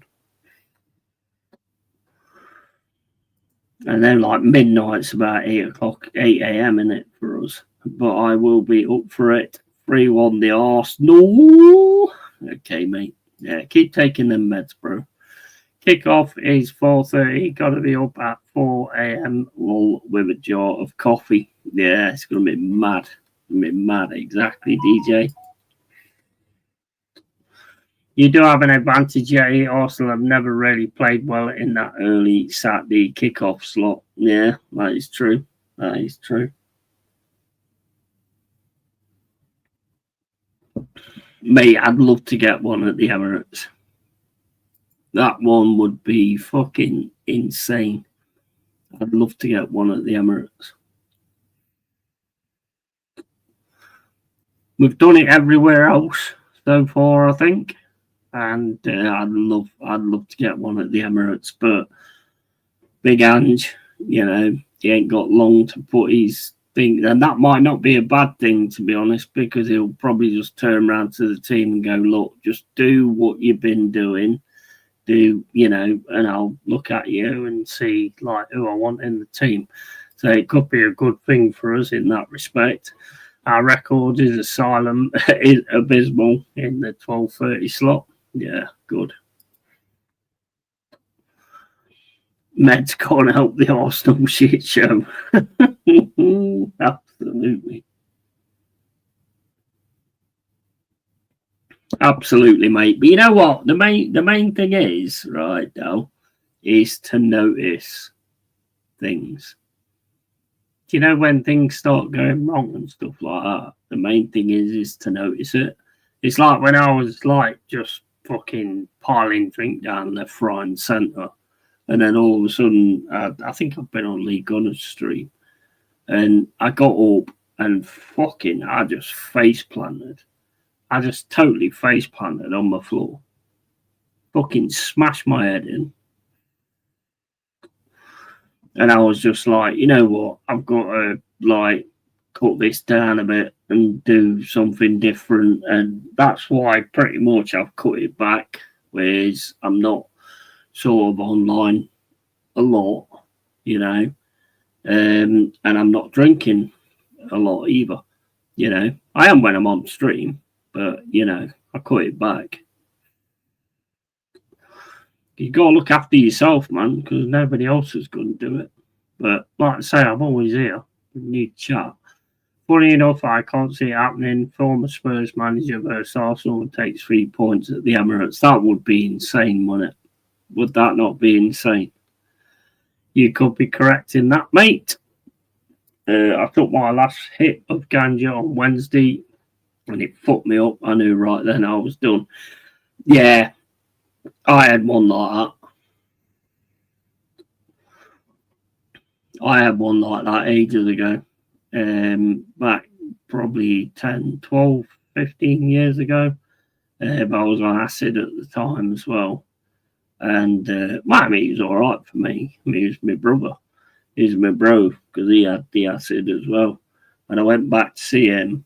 And he was shaking like fuck when I went back to the house. And I was like, "You all right?" And as soon as I said, like, "You all right?" it just drove my trip down as well. That was insane. My trip just went crazy. And my dad came in. My dad came in from the night out. And I was like, I've got to fucking go upstairs because my eyes was like that fucker. My eyes were like that bastard. And I was like, shit. And I was like, so I went, I'm going to go to bed anyway. And all this out the other, so keeping me head down because my dad always said, if you touch drugs, I'll fucking kill you. But he said, if I touch anything, it'd kill me. If I had long hair, it'd kill me. If I wore glasses, it'd kill me. If I had a beard, it'd kill me. So yeah, I went and did every single one of them to see that if he actually would kill me, because that's kind of the way I am.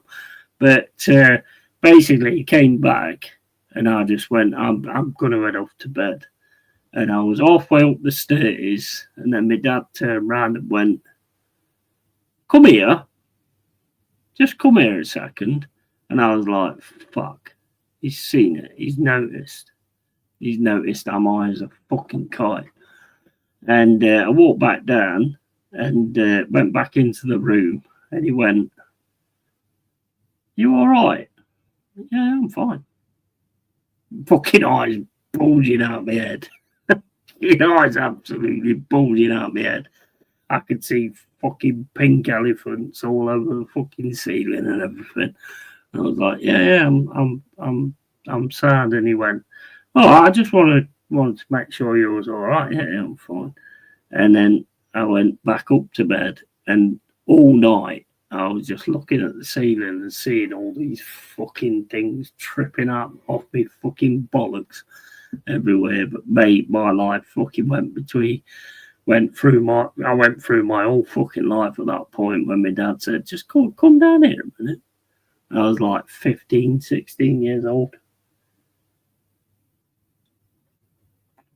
I thought, I'm gonna die tonight. This is it. Going to the Phillies Met game tonight. Nice. And 11th March 1989, Arsenal 1, Forest 3. Last time Forest won at Arsenal. Yeah, it's going to be a tough one. It's what I want, though. I was smoking 32% THC buds, and that is very high potent percentage. Yeah. Don't steal a foul ball from my child. I got the sweats and dehydration really bad in 2017 from NDMA. Never touched it again. Yeah. Now, mate, I would have smacked that clown clear across the stadium. If that had happened here, that bitch would never have made it out of the stadium. Absolutely. Got great seats tonight. 7th row behind the dugout. Nice one. Right, we're back in a second, guys.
Right, let's have a look. That's awesome, Tony. Have fun. Absolutely, mate. Have fun. Tony Neary is American. Do you guys like the NHL? I love the NHL. I might look into getting a PlayStation 5 and doing the NHL. I know TJ. I know TJ likes it, but I know you can't get on the PC anymore. You might have to get a PlayStation 5 to actually play the NHL. But I do love NHL. How am I just finding out now? East Coast, yeah, baby. I like watching the Philly Captain baseball videos, even though I'm a Cubs fan. And American, yes, mother was British off the boat when she was 16. Nice one. Actually had a British accent until I started public school. Yearly, I would say no real New Yorker sports and Mets. And my great granddad was from Ireland and took a boat to New York and then ended up in Chicago as a union rep for the mob. True story. Interesting. Hate the other Philly teams and most of the fans, but I love the Phillies. Philly cheesesteak, the best DJ Crane. I don't watch much hockey, to be honest. I love ice hockey. I love ice hockey. Me too, Pepsi. Covers all day. I'd love to do a NHL 26, is it? And yeah, NHL 26. I mean, it looks a really good game. I don't know how good it is, but I'd love to get a PlayStation and try and sort of do that live. Philadelphia Flyers was my team in the NHL. Don't know how you're going to feel about that, but I love Brindamore and Lindros and all that lot. Fucking bully team, proper bully fighting team. Fucking loved them. I like watching the Winter Classic ice hockey game. Yeah, I mean the actual Stanley Cup as well was fucking amazing. Did Milenkovic crunch Kane booze at the weekend then? Yeah, he did. Yeah, he did. I used to watch a lot of hockey years ago, lost interest. Now I'm back in Philly, may start watching again. Yeah, and FC 26 looks damn good. I played the old close beat a while ago and it was class. Well, I think the thing I'm looking at is like a lease where you lease a PlayStation 5 and you get FC 26 with it. So, I mean, we might have to look into that as well. Chicago Blackhawks, my team, last won Stanley Cup in 2015. I've not won it since because they started getting a really good team together.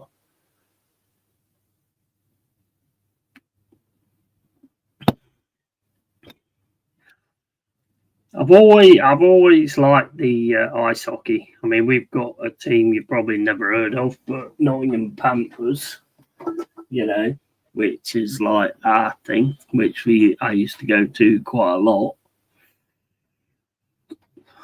I ain't been for a good while now, to be honest. It's a lot more expensive now as well, which sucks. It's not like a big thing, not like NHL.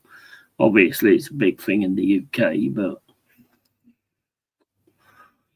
hey, thank you so much, bro. Thank you so much. $50 fucking super chat. Big up to you, man. Big up to you, Dal. PS5 fun. Much love, bro. Yeah, much love to you, man. Much love to you, man. And I hope you get that situation sorted out. Like I say, I'm always here to chat to. This is not just a channel. This is a family, you know. This is a family. So thank you so much for that. Appreciate that, man. Absolutely appreciate that, man. And Carl Rossi is love art. Big up, bro. Love our community. Yeah, it's fantastic, man. It's fantastic. I am feeling better. Good stuff, man. Good stuff. Good stuff. That's what it's all about, mate. It's about like a fucking. I mean, I'm not bothered about like when I first started doing YouTube. I had fucking mindsets of, you know what, I could be fucking huge on this and all that kind of stuff. But you know what, as it kind of went on, I was like, you know what, I just want a fucking amazing community. That's all I want. I want amazing people that I can chat to who ain't going to try and fucking wind me up all the time. I'm good with that. I can come back at that, but it's not what I really want. I want it better than that. Only I'm left in. Yeah, I mean, it's just, you know, it's fucking, it's unreal, this community.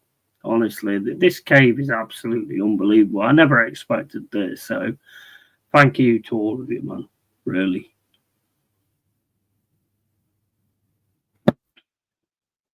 I'm just a normal guy from Nottingham who just says it the way it is, and that's it.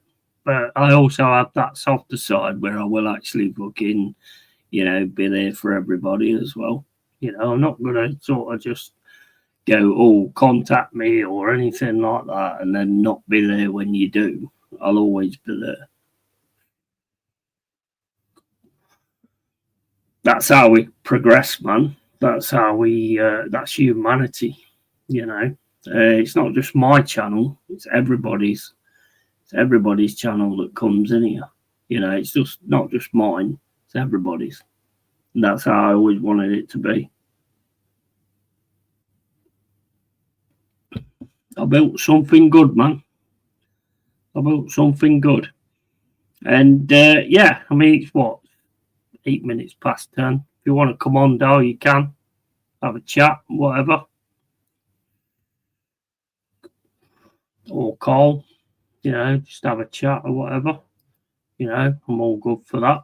Got a bit more time, whatever. So yeah, I'm all good for that. And it is just, that's what I wanted to do, and that's what I wanted to create. So, and it will continue even if we did get relegated. It won't stop there. The Yeti ain't going nowhere, mate. The Yeti ain't going nowhere, and there's lots more to come.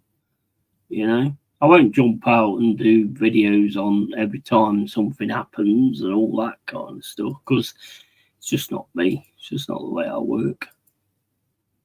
I'll leave that to everybody else that wants to get the views and all that kind of stuff. I'm just me, and I just do what I do, and I just say what I say. But I mean, look, you can come in here and be a prick. It's fine. I can handle that. But you know, don't like then try and turn it on to me, because that's just stupid. Just absolutely stupid. No point in that whatsoever. Right, let's see if we can get some people on here. I know you might be working, Cole, so if you can't, that's fine. But we'll try and get a few on here. Gotta get you on here at some point, Tony. Tony Neri. I'll get you on here at some point. Right. Jack says, yeah, absolutely, you don't have to be sort of you just do your job. At the same time, I think Marinakis could have said it, look, it's not working between us, but to keep the rhythm, I'll keep you on until the end of the season. Yeah, could have done. Could have done. That fucking Eddie is going to fuck your club up, mate. Yeah. That's from Tony Neri. So, yeah. Got to get you on at some point, Tony. You're an absolute legend, bro. Big up, yeah, bro. You okay? Long better from England tonight, mate. Yeah, he was all right. Yeah, he was good. It's good. I was more. I sort of started with the game, and then I was talking a lot with people in the chat and stuff like that. So I didn't sort of take a lot of notice of it, but it looked pretty decent from what I saw. What do you think about your manager going, bro? It's not ideal, is it? Let's face it, it's not ideal. At the point where he's built something and he's got his players in, and then all of a sudden he goes, and then we've got another manager to come in, who might not get on with those players or might not be with those players. But then again, we've done it with Cooper. So I don't know, mate. I don't know. I get it because you can't talk. You can't talk out on your manager. You can't do that. You can't talk out on your owner. I've done it most of my life, bro, and I've got sacked every time because I won't have that. We'll get my computer up and running this week, mate. Yeah, absolutely, man. Yeah. You need to get on this channel at some point. Do you think about your new manager, bro? I don't know, mate. I don't know. Honestly, I'm saying with players, I don't know. We'll have to wait and see on that one. Big up to DJ Crane as well. $20, man. Thank you so much. There's a PS5 fund. Come on. Or Cruise Campo fund, your choice, my bro. Yeah, he loved the chat. Come on. Yeah, big up to you, man. Big up to you, man. Absolute legend. Got some absolute real ones in here. And that's how I always wanted it to be. I didn't want any fucking chaffs and any fucking idiots and all that kind of stuff. I wanted it to be absolutely real. And that's exactly what I've got. Jury is definitely out on Ange. Yeah, absolutely. 100%. 100%. Gal, I'm the same as I am with any player or anybody that comes into Forest. You'll get my opinion when I see the way that they do their things. If Ange comes in with 3 days to go to Saturday and tries to put on his thing instead of going, just do what you normally do, and then I'll see what you're about. But if he tries to put his own, he's not going to work. Yeah, he's minted today, much deserved. Absolutely. Yeah, thank you, everybody, man. Thank you, everybody. I don't expect any of that, so I do appreciate it massively. It does mean a hell of a lot. I'm personally pissed about your manager, to be honest. I think that fucking cum dumpster Edu is the cause, but that's just my opinion. Yeah, I think so as well. But it's normal what Edu's what, you know what? Do you remember what, when you was back at school and you had that person that caused the problem but was never at the front line of the problem? I think that's what Edu's like. I think he's one of those kind of people. He just sits at the back, cause it. What did someone called it me ages ago? A manager that I work for. I'm a I can't remember what he said. Some cultivator or something like that. And it actually wasn't that way. I was the one that always used to challenge shit and got fired every time, to be fair. But yeah. I opted out the chat, came back in, and had to call him out. Fuck it. Yeah, absolutely, mate. Yeah, you was spot on, as always, mate. You was spot on, as always. And nice one, Cock. And I'm not a fan of Big Ange Yeti, bro. Well, I am at the moment because he's the Forest manager. But we'll see how that one works out. You know, there is things about Ange that I can see that we could have more entertaining sort of attacking football. But there is also the only thing that I'm sort of really happy about is the fact that we will get more attacking, entertaining football. But it's whether he's going to concentrate on the back line and the grit, what we have. Yeah. That's, if he don't come in and sort of like do the attacking thing and then the counter attacking thing when we've got a few goals or whatever, then yeah, I'll be worried. Come dumpster, my ex. And who did you want in, mate? Glasner, etc. Probably Glasner. Yeah. Yeah, I'd probably say if I was given the choice, Glasner or Areola, to be honest. They'd have been my two points, to be honest. Right after the game, you guys all have a great night. Yeah, have a fucking awesome game, bro. Have an awesome game, man. Hope that goes well for you, matey. Hope that goes well for you.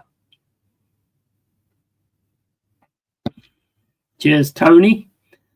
I would have said Frank if Frank was still at Brentford, but obviously he's at Spurs now. I would have said Frank as well. Is there any good choices? Yeti, mate, I have had a mad day tomorrow, so off to bed. Thanks as always. Anytime, mate. Anytime. You're an absolute legend as well. Big up to you, NFC NL. Your comment, what you said afterwards, was bang on, mate. Bang on. Absolutely bang on. And that's what I love about this community, what we've got building here. You know, there's people in here that... Tony Neary always calls it the way it is. Dal calls it the way it is. Carl always calls it the way it is. NFL, AFCNL, again tonight, called it the way it is. You know, there's no sort of like, you know, we don't have this thing where when you get rid of somebody, people go, oh, what you got rid of him for? Oh, well, if you got rid of him, then I'm going as well. Because I'd just be like, well, okay, go. See ya. I don't want real ones in here. I'm a Man United fan, Oregon Goon, mate. I want Oliver Glasner at Man United. If it don't work out with Broom and Amarin, yeah, that's a good shout as well. But the thing is, with Glasner, is he can do things with what he's got. And at the minute, Adam, Man United have got a real serious issue. Whereas they've sorted out the front line, but the back line and the midfield is still not sorted. So, you know, oh, okay. Yeah, I hear you. Glasner is a wanted man right now. Yeah. Yeah, I'd totally took him on. Surely the eye-line tactics would have been discussed during the negotiations. I'm hoping Ange will be using this as an opportunity to redeem his disastrous league form from last season. Yeah, you would expect so. You would expect so. The one thing I would say, Scald, right, is that with Spurs, when Ange was at Spurs, there's no grit there. There's no grit. There's no players. You know, we've got a 1-0 win by having that grit. So basically, if Ange comes in and does the attacking style to get us a few goals and then works on that grit that we've got to stop the goals coming back at us, that could work. Could work. Just saying, could work. Otherwise, it's total insanity. Yeah, we don't know. We don't know, do we? That's the thing. At the minute, we don't know. Just because we're Forest fans, we have no idea how it's going to go now. We have absolutely no idea how it's going to go now. I mean, look, I'm all for like New Horizons and all this kind of stuff. I mean, I think Nuno should have stayed till the end of the season, but I think we all knew that him going against the boss was not going to work. You've only got to see the way Marianakis works. That was never going to work, was it? You know what I mean? Gary Neville is a crap pundit. Big up to you, mate. Welcome into the cave. Yeah, he's a twat, to be honest. But, you know, you got a lot of them, though, haven't you? You got a lot of these pundits that are fucking idiots anyway, haven't you? To be fair. I think a lot of players had brains in their feet for a reason. You've only got to listen to when they talk about it. That you can see that they had brains in their feet for a reason. Yeah, I feel intrigued and excited, but at the same time, I'm too long in the tooth to get delusionally gassed up. Yeah, absolutely. Same here, bro. Same here. And we can't do anything about it, can we? Let's face it, we can't do nothing about it. So, I mean, you can ask us these questions, but we don't make the decisions. So, you know, waves to all. Big up. Gary Neville is a crap pundit. Big up to you, mate. And Nuno should go back to Wolves now. Yeah, bro. Do you think he could go back to Wolves? But weren't there a bit of an issue with him at Wolves as well? I think Nuno should fucking go to West Ham. That's where I think Nuno should go, to be honest. I don't think they do too bad at that. Nuno committed contractual suicide. Yeah, it was crazy, mate. It was crazy. That was mad. The thing is, if you got something to say, then it needed to be done in the background. You don't call your boss out, your owner, out in a press conference because it just brought clouds down on the City ground, and we don't need that. We don't need. I love Nuno. Don't get me wrong. I love him, and he says it the way he sees it, and he says it the way he thinks it, same way as I would. But that was not a very good decision. That was definitely not a very good decision. But, mate, we do things, we say things, and, you know, we pay for them. So, you know, he's going to have to pay. He's paid for that now. I'm just really worried about the way the players are going to react to it. Because I don't know what you think, Skeld, but against West Ham, it was kind of as if they knew. And that's not acceptable for me. That's really not acceptable for me. If they knew about it and then came out and didn't really give a performance, that's not acceptable for me. Players have got to get behind the new manager at the end of the day. You're paid by Marinakis, you're not paid by Nuno. I knew he was sacked as soon as he said that. What he did, he knew what he was doing. Yeah, do you think he was doing that on purpose to actually get gone? Do you actually think that's what he was doing? Because there was a lot of things said about him trying to manoeuvre a way out of Forest. Do you think that's what he was doing?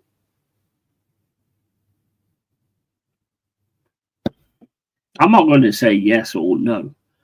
I don't know, but it was very much towards what you would do to get that, because everybody knows what Marinakis is like.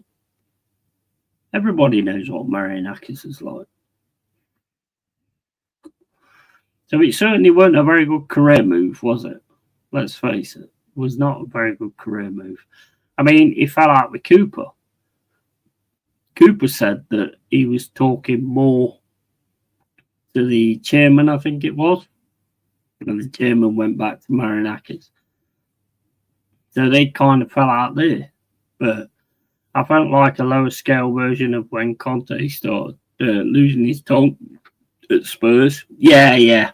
I think we was all hoping that it could be sorted out, but I think we all knew that was kind of the end of the line. And especially losing 3-0 to West Ham.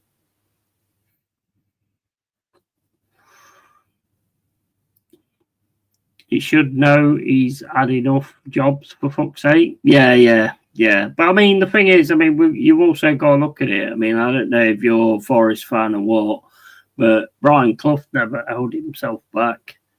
But then again, he deserved not to hold himself back because of what he did, you know.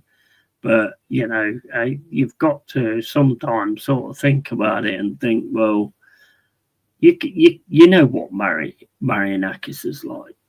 He ain't going to take no shit.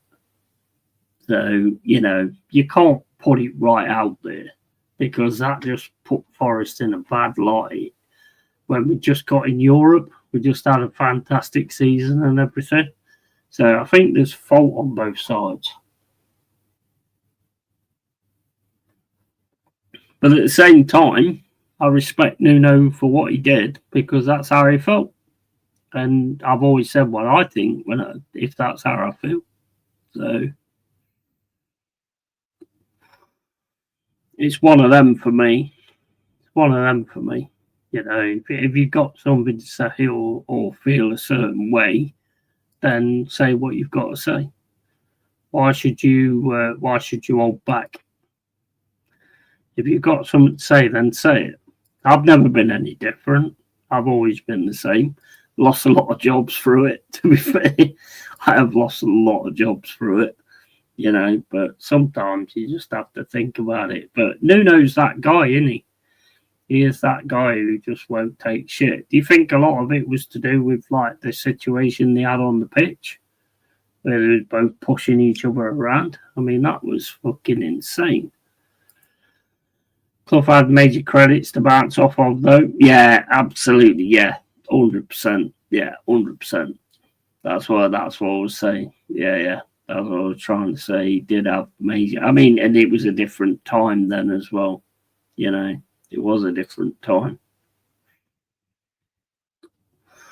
It's like Clough with the when he started going on the TV and stuff like that and becoming like a big personality. The Derby chairman, the dirty sheep shagging bastard chairman, didn't like that because he was becoming bigger than he was. That's why they got rid of him. That's why Clough went from Derby, which obviously is a big thing in our time, because obviously then he comes over to us. So it's a big thing. That's a big part of the story, to be honest. Klopp to Arsenal. Now that's a good show, mate. Just a manager. Would you take Nuno?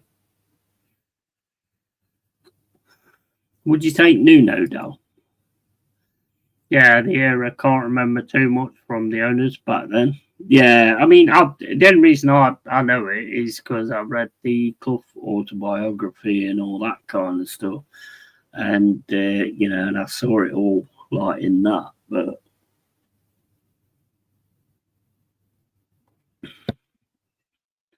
But Clough was an absolute legend, though, wasn't he? Clough was an absolute legend, so he was always going to get away with more things anyway, you know. I think Nuno could have gone on to do stuff like that, to be quite honest with you. But unfortunately, I think when they had that fallout on the pitch, when we capitulated against Leicester, that was the start of it. And Cole said that earlier, and I agree with him. I think that was the start of it. But you don't. My biggest issue with it is you don't go to a press conference that everybody's going to see and say something like that. That to me was endgame. Even though I kept saying, no, they're all sorted out and this, that, and the other, I don't think you'll ever sort that out, to be honest. Marianakis is a very sort of big opinionated, very big, but he's an opinionated guy, and he's not going to have that. At a time when everybody who's a Forest fan should be celebrating at what we did last season and being in Europe again and all that kind of stuff, to come out and say something like that was just, it was insane. It was crazy. You do if you want the sack. Yeah, that's true. Yeah, are you on that scale then? Do you believe that he actually wanted the sack? I agree with you. You do if you want the sack, yeah. I mean, I used to do it. I didn't want the sack, but I always got the sack. Every time I spoke out against the fucking managers and all that kind of stuff, I got the sack every time. But it weren't what I wanted, but it's what I got just by sort of being real and just being myself, you know. But I got sacked every fucking time. But do you reckon he's got something else in mind then? Gary Neville is a crap pundit?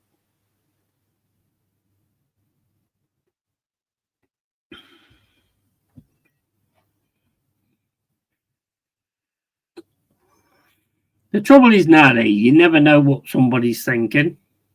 You never really know what somebody's thinking. There's certain people it's easy to notice what they're thinking, but you can only kind of take into account what they're actually saying, you know, because that's the only part we know.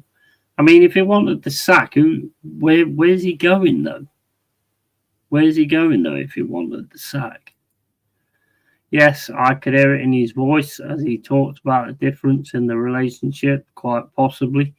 Yeah, you got a fair point. Yeah, you do have a fair point. I mean, I don't. To me, I don't get it. I mean, if he gets sacked, though, does he get like a payoff? How does it work nowadays? If he gets sacked, does he get paid off for the rest of his contract or whatever? You know. I mean, do you think that the thing where Marianakis went against him on the pitch? I mean, I'd love to see him do that with Clough. Okay. I'd love to see him do that with Clough. No matter how big he is, I don't think I would love to see him do that with Clough. But you know, do you think that kind of had something to do with it as well? That was obviously the start of it, weren't it? Yes, sack equals paid. Yeah, fair point. Well, I mean, if that's the case, then bye bye. But we still got to have respect for Nuno for what he's done. Still got to have respect for Cooper for what he did, and we still got to have respect for Nuno for what he did. I mean, bro, he made me feel top of the world last season for what he was doing, beating Liverpool at Anfield, getting that win against Manchester City. You know, beating Manchester United twice. You know, I mean, draw against Arsenal. You know, I mean, he made us believe again. Let's put it that way. He made us believe again. So, I mean, you've got to give respect for that as well.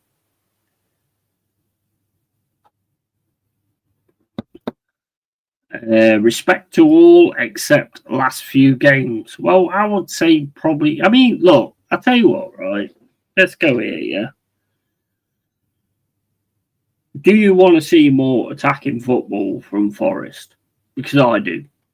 I want to see more attacking football because I do the watch alongs and I get a little bit bored with the passing sideways and backwards and all this and the other. I know we're trying to draw teams in to get them on the counter and stuff like that, which is exciting when the counter actually happens. But like against West Ham, we was kind of they kept us with the ball and we didn't really know what to do with it. And we should have done a lot better in that respect. So, do you want to see more attacking football from Forest? Because I think we've got the players that are capable of actually doing that. And we've got a defence that's good enough for stopping it the opposite way. So, what's your thoughts on that? The last few games are why the owner pitch invaded. Yeah, true. Yeah, I mean, I don't know if that's a fact, but yeah, you're probably right. I don't know. I'm not going to go in on that one. The last two managers and the present manager appointment should look like steadily rising graph of passing the batons upwards. Yeah. Do you not think that having a manager that's got more of an attacking style might be good for us, though? Do you not think we was held back a little bit with Nuno's style and everything? Because I did on a few watch-alongs, I did.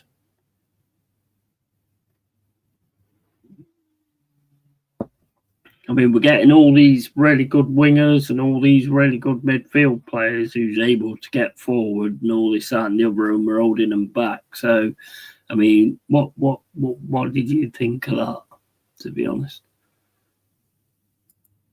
that'd be my question. Do you want to see a more attacking Forest, or do you want to see the counter attack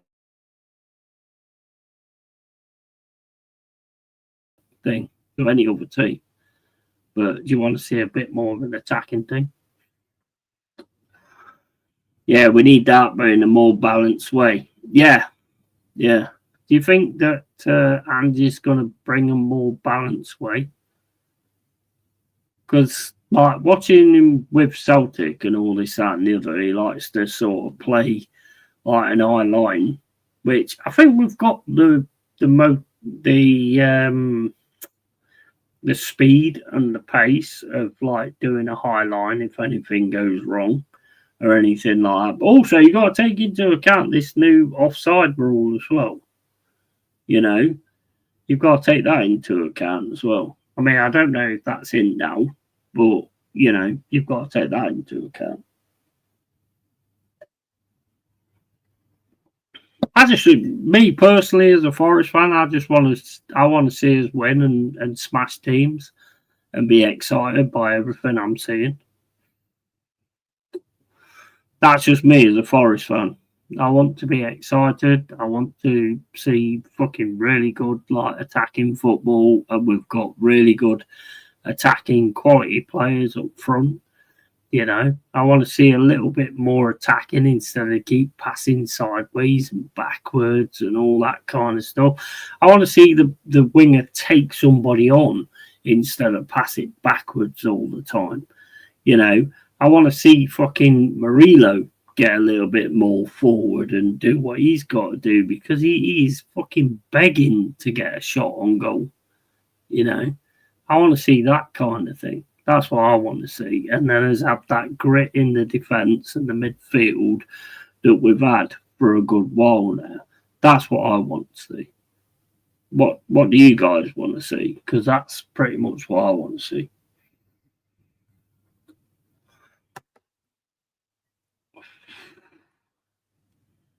I want to see us all. I want to see us leaving it all on the pitch whenever we play, whether it's away or whether it's at home or whatever. Leaving it all on the pitch, trying different things, trying to dribble through the middle, trying to go for it. You know what I mean? Exciting football. I want to see exciting football, not passing back, passing sideways, and just hoping something works.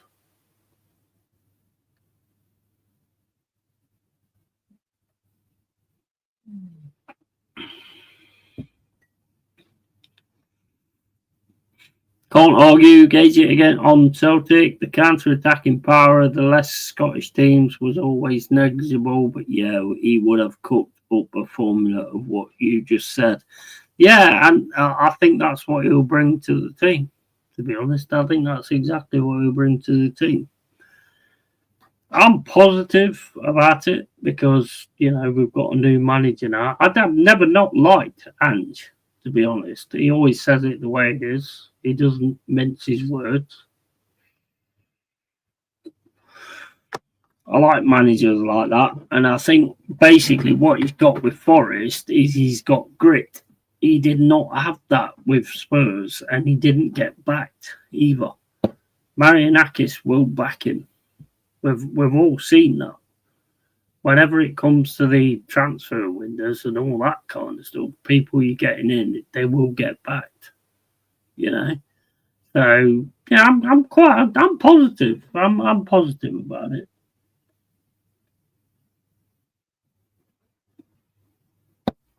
The only thing that knocks me back a little bit is the fact that we've got to start again now. We've pretty much got to start again now. I mean, this Arsenal game on Saturday. Do you think he should just keep the team the way it is and just go into that game low block? Because we all know that Arteta hates the low block. Yeah. So do you think we should do that, and then he gets the chance to sort of see what he's actually doing, you know, and then work it that way? What do you think on that? I need a fucking piss. I'll be back in a sec.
Well, nobody's answered, so yeah, that's what I want to see. I mean, I love the counter attack thing because that's how we've always gone with things with the counter attack. But you know, at times with this like passing backwards and sideways and trying to draw people in, it just fucking bores me to shit.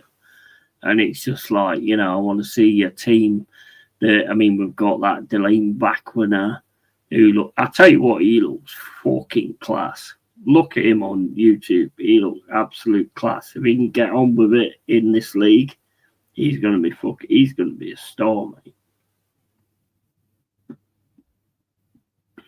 He's going to be an absolute star, that Delaney Backwinner. If he can get into it in this league, which is always going to be the case, whether they can actually get it through in the Premier League. But yeah, he's going to be a star. But there's many sort of like watch-alongs I do, and I'm just like, fucking hell. I mean, when we sort of do the attacking part, it's awesome, brilliant, really enjoy it. But it's like it's not all the time. Whereas I think, especially if we're at home, then we should be doing that. We should be going forward. We should be more on the forward line, you know. I think we've got a lot of athleticism in the defence to be able to do like an eye line and then get back. I do think we've got a lot of athleticism in that respect. So, you know what? Maybe it'll work. We don't know, do we? Let's face it. If he has any sense, he will go all guns blazing for this one. Excuse the pun, but if we do, we need to score early. We always get punished if we don't take our chances. Then Arsenal will thump us. 100%. 100%. And with always what I say when you play Arsenal, don't let them get that first goal. As soon as they get that first goal, they just go fucking mental. So don't let them get that first goal. Get that fucking first goal yourselves, and then let them have to come out against us, yeah, and then start hitting them on the counter.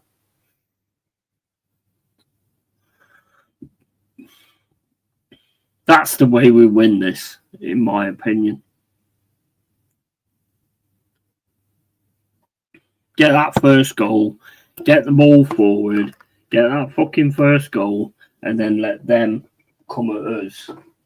When they come at us, that's when we can use the counter style and pick them off.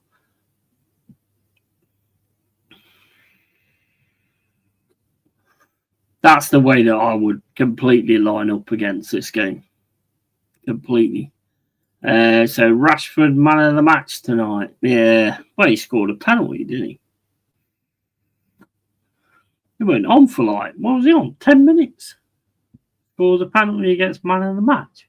What?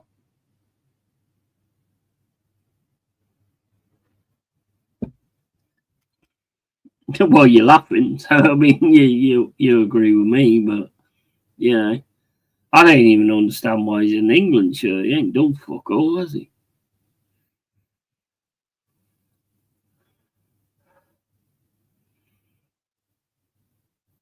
But yeah, on Saturday, we've got to go to the Emirates. We've got to put the fucking pressure on them right from the start and get that first goal. We got to get that first goal. Yeah, I was taking the piss, buddy. Okay. I don't know. I was talking to the chat at the time, so I didn't even see him come on, to be honest. But yeah, fair play. But yeah, the game on Saturday, we got to take it to them right from the start and get that first goal. Would I take a point? Not really. No. Nah, I want to win, bro. I want to win.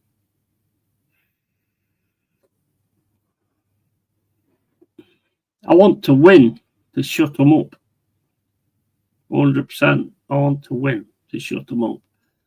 If it came down to a point, then yeah, I'd take it at the Emirates. But I want to win. I want to win at the Emirates. I want to win at the Emirates.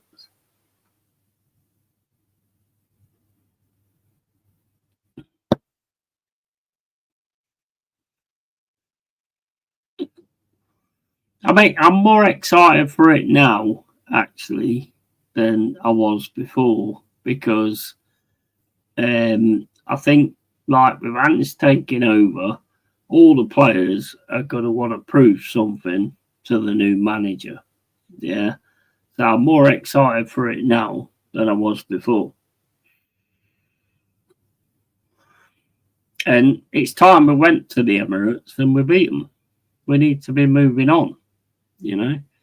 Stells will keep them out. Just don't concede corners. Yeah, I mean, what if we concede corners? I mean, look what Liverpool did with their corners on Sunday. Liverpool had them nailed where corners was concerned. So you can do it. You can stop them. Early match 2 would be great to win. Then relax for it. Yeah. It's always. You know what? I love that because it's like first game of the weekend. As soon as my game's over, I can relax and just get on with things. It's gonna be an interesting one. You're scald and your expectations have risen now, right, mate? I think with Ange, we could be a totally more sort of attacking team. It's what we do on the opposite side that I'm worried about. But I know we've got a great defence. And I know we've got a really good midfield as well that can take over games. So, you know, I'm kind of positive in that respect. And we need to go to I would say we need to go to the Emirates and silence the crowd, but the crowd's silent all the time. So that's not possible because they're already silent all the time. I'd like to go to the Emirates and absolutely smash them, to be honest. That's what I like to do.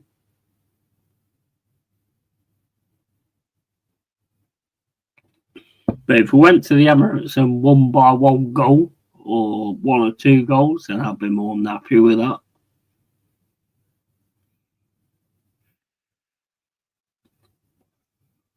I mean, we beat the others. We beat Manchester City, we beat Liverpool at Anfield. You know, it's just, I think the only thing that I'm a little bit dicey with is we beat them by doing the low block. And the thing is that Arsenal don't like is the low block. Yeah. Ange doesn't play the low block. But if he goes with the team and says, just do what you normally do, and I'll check out how you all play, you know, and see who's going to be in my team. So if he goes with that, which he should do, because he's only got 3 or 4 days to implement his own style, yeah. So if he goes with that, then I think we should be all right and get him on the counter. And then we can sort out afterwards and do what we're going to do. But I'd love to go there. I'd love to go there and blast them, to be honest. I'd fucking love it. I'd absolutely love to go there and blast them. I've got a lot of Arsenal fan friends, you know, and I'd be helping them out anyway because then they get rid of Arteta, which is what they want. So, yeah, I'd be helping them out anyway.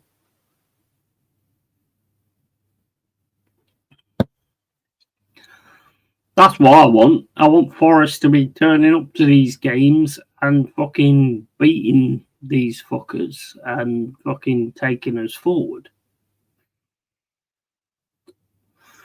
Can you imagine that, Scalp, if we went to fucking Emirates and fucking absolutely blasted them? That would be fucking insane. It's not impossible, though. It's not impossible. I mean, I might be a bit deluded, but, you know, Emirates is a tough place to go. But, you know, we need to get in there straight away, silence the crowd, which are already silent anyway, apart from Kenny Can. You can hear Kenny Can, you can hear DJ B, and you can probably hear Aaron, but the rest of them you can't hear. So, you know, get in there, silence them, and just get on with it, man.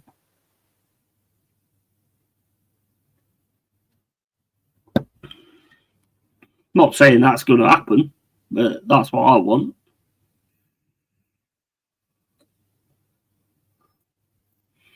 I want them to walk out of that ground at like fucking 70 minutes, game gone, thinking, oh my fucking days, look at Forest.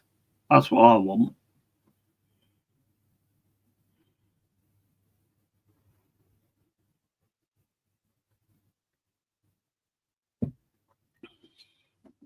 But we will see. We will see what happens.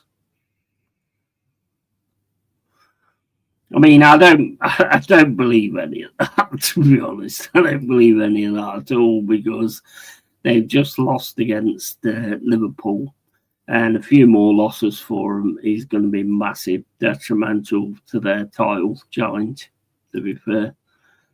We should have the twofold power of a bounce back from the 0-4 defeat plus a new manager bounce on our side, of course. Absolutely. Absolutely. Sorry, 3-0 defeat. Yeah, it's going to... Yeah, I get you. I get you. It's going to be tough. It's going to be tough. No doubt. It's always going to be tough at the Emirates. Always going to be tough at the Emirates. They are a good side, but at the end of the day, if they want rid of Arteta, let us go there and blow them away. Then you might get rid of them.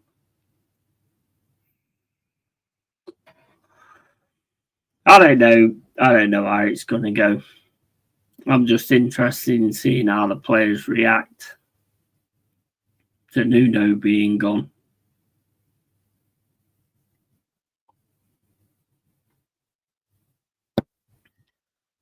Yeah, they did us 4-0. I know.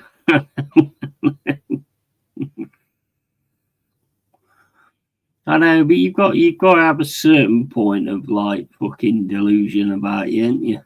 Because, you know, there's no point going there and expecting to lose. You know? There's no point going there and expecting to lose.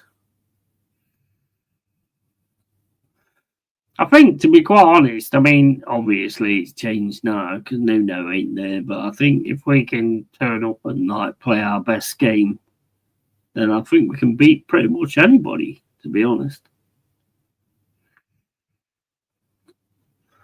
Just whether we play our best game, innit? I mean, they've got an awesome defence. They've got a really good fucking midfield as well, you know, and they've got a good fucking front line. So it's going to be a difficult game. But it's going to be one of those games that we want. It's going to be one of them games that we want to keep moving on where we are.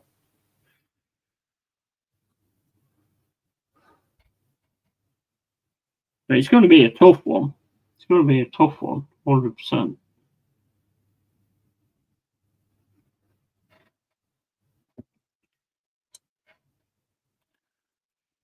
Killing lasted hope is a terrible thing. Killing laced hope. Nah, I mean, look, mate, we're Forest. So, you know, we're always going to have our own. I mean, there might be a little bit of delusion in there, to be honest, but, you know. If you don't think you can beat someone, then you can't, can you? Let's put it that way. I think more likely that the best that we can hope for, like being sort of straight with it, is probably a draw. Because Arsenal at the Emirates ain't no joke. Even with this clown in charge, they're not no joke. And we've got to be on it with the set pieces, which wasn't against fucking West Ham. It was terrible. It was absolutely terrible against West Ham in the air. So, you know, if they get that set piece, then we're always going to be in trouble, you know. But we've got to just go there and do it. No excuses, mate. Will we hand Liverpool the title if we could actually pull this off? Yeah, I mean, yeah. Well, what did we do last season? I mean, you know, we was the only one that beat fucking Liverpool twice. Well, we didn't beat them twice, beat them once, and then we got a draw, you know. And Fulham beat them, I think. This is what we need to be aiming for, though. This is what we need to be aiming for. We need to be going to places like the Emirates and fucking winning games. We need to be going to the Etihad and winning games. If we're not doing that, we're not progressing, are we? So we need to be doing these things. Whether these things will happen or not is another thing. But that's what we need to be doing.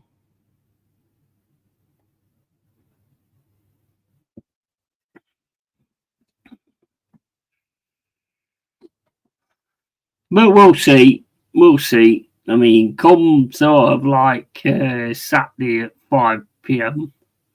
It probably Saturday at fucking 3 p.m. or whatever. It'll probably be a different style on it. The away success switched to. Yeah. We shouldn't. The thing is, we shouldn't downplay ourselves, though. We shouldn't downplay. I don't think we're at that level yet, but I think we've got a fantastic defense. I think we've got a fantastic midfield, you know, and the forward line. There's so many sort of quality players in that as well. There's no reason why we can't go there and do something. Surely, it's all pointing our way. Damn it! Yeah.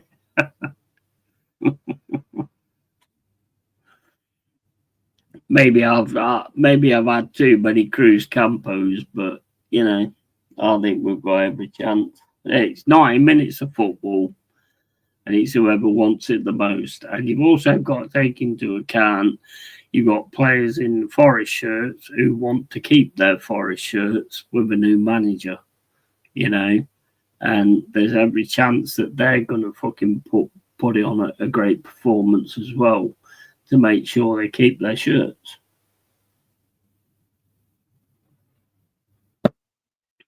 I don't fucking know. I don't know what the fuck's going to happen, but you know, I'm Forest through and through, and I think we can go there and get something, even if it's a draw. You said earlier, would you take a draw? Yeah, I'd take a draw, 100%. I don't think they would, but I would. We'll get whacked like 3-0 now. Mate, I've called a lot of games, and I get them right most of the time. But like I said about the West Ham game, that don't underestimate any team. Any team can beat you. Don't think that you're going to beat them just because of where they are. And yeah, they beat us 3-0. So I'm going with that, bro. I'm going with that.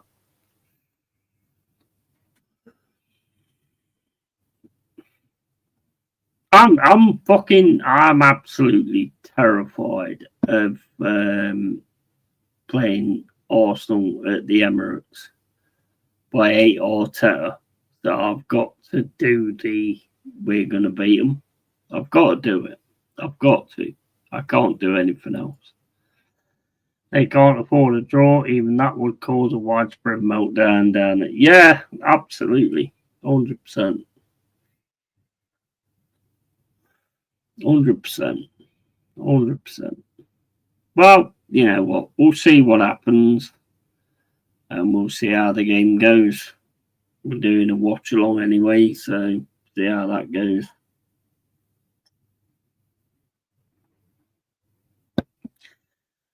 going to be interesting with Ange. I don't think he's going to like implement his style in the next 4 days. So I think he'll just have us like playing the same with a low block because Arsenal hates the fucking low block. So if you go high, that's just stupid. Gotta go, yeah, later, bro. Be up to you, man. And have a look at these shirts, mate. They're decent. They are decent, mate.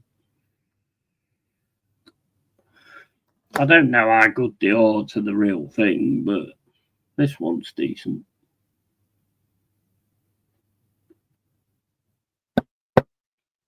But anyway, yeah, I'm gonna chip out as well. We got fucking Arsenal at the weekend, obviously.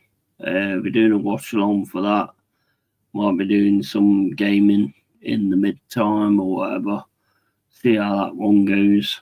And yeah, guys, as always, keep it real, keep EA, and I will see you on the flip side. Take it easy, guys. Big love. And yeah, just one more thing. Tatty fucking bye.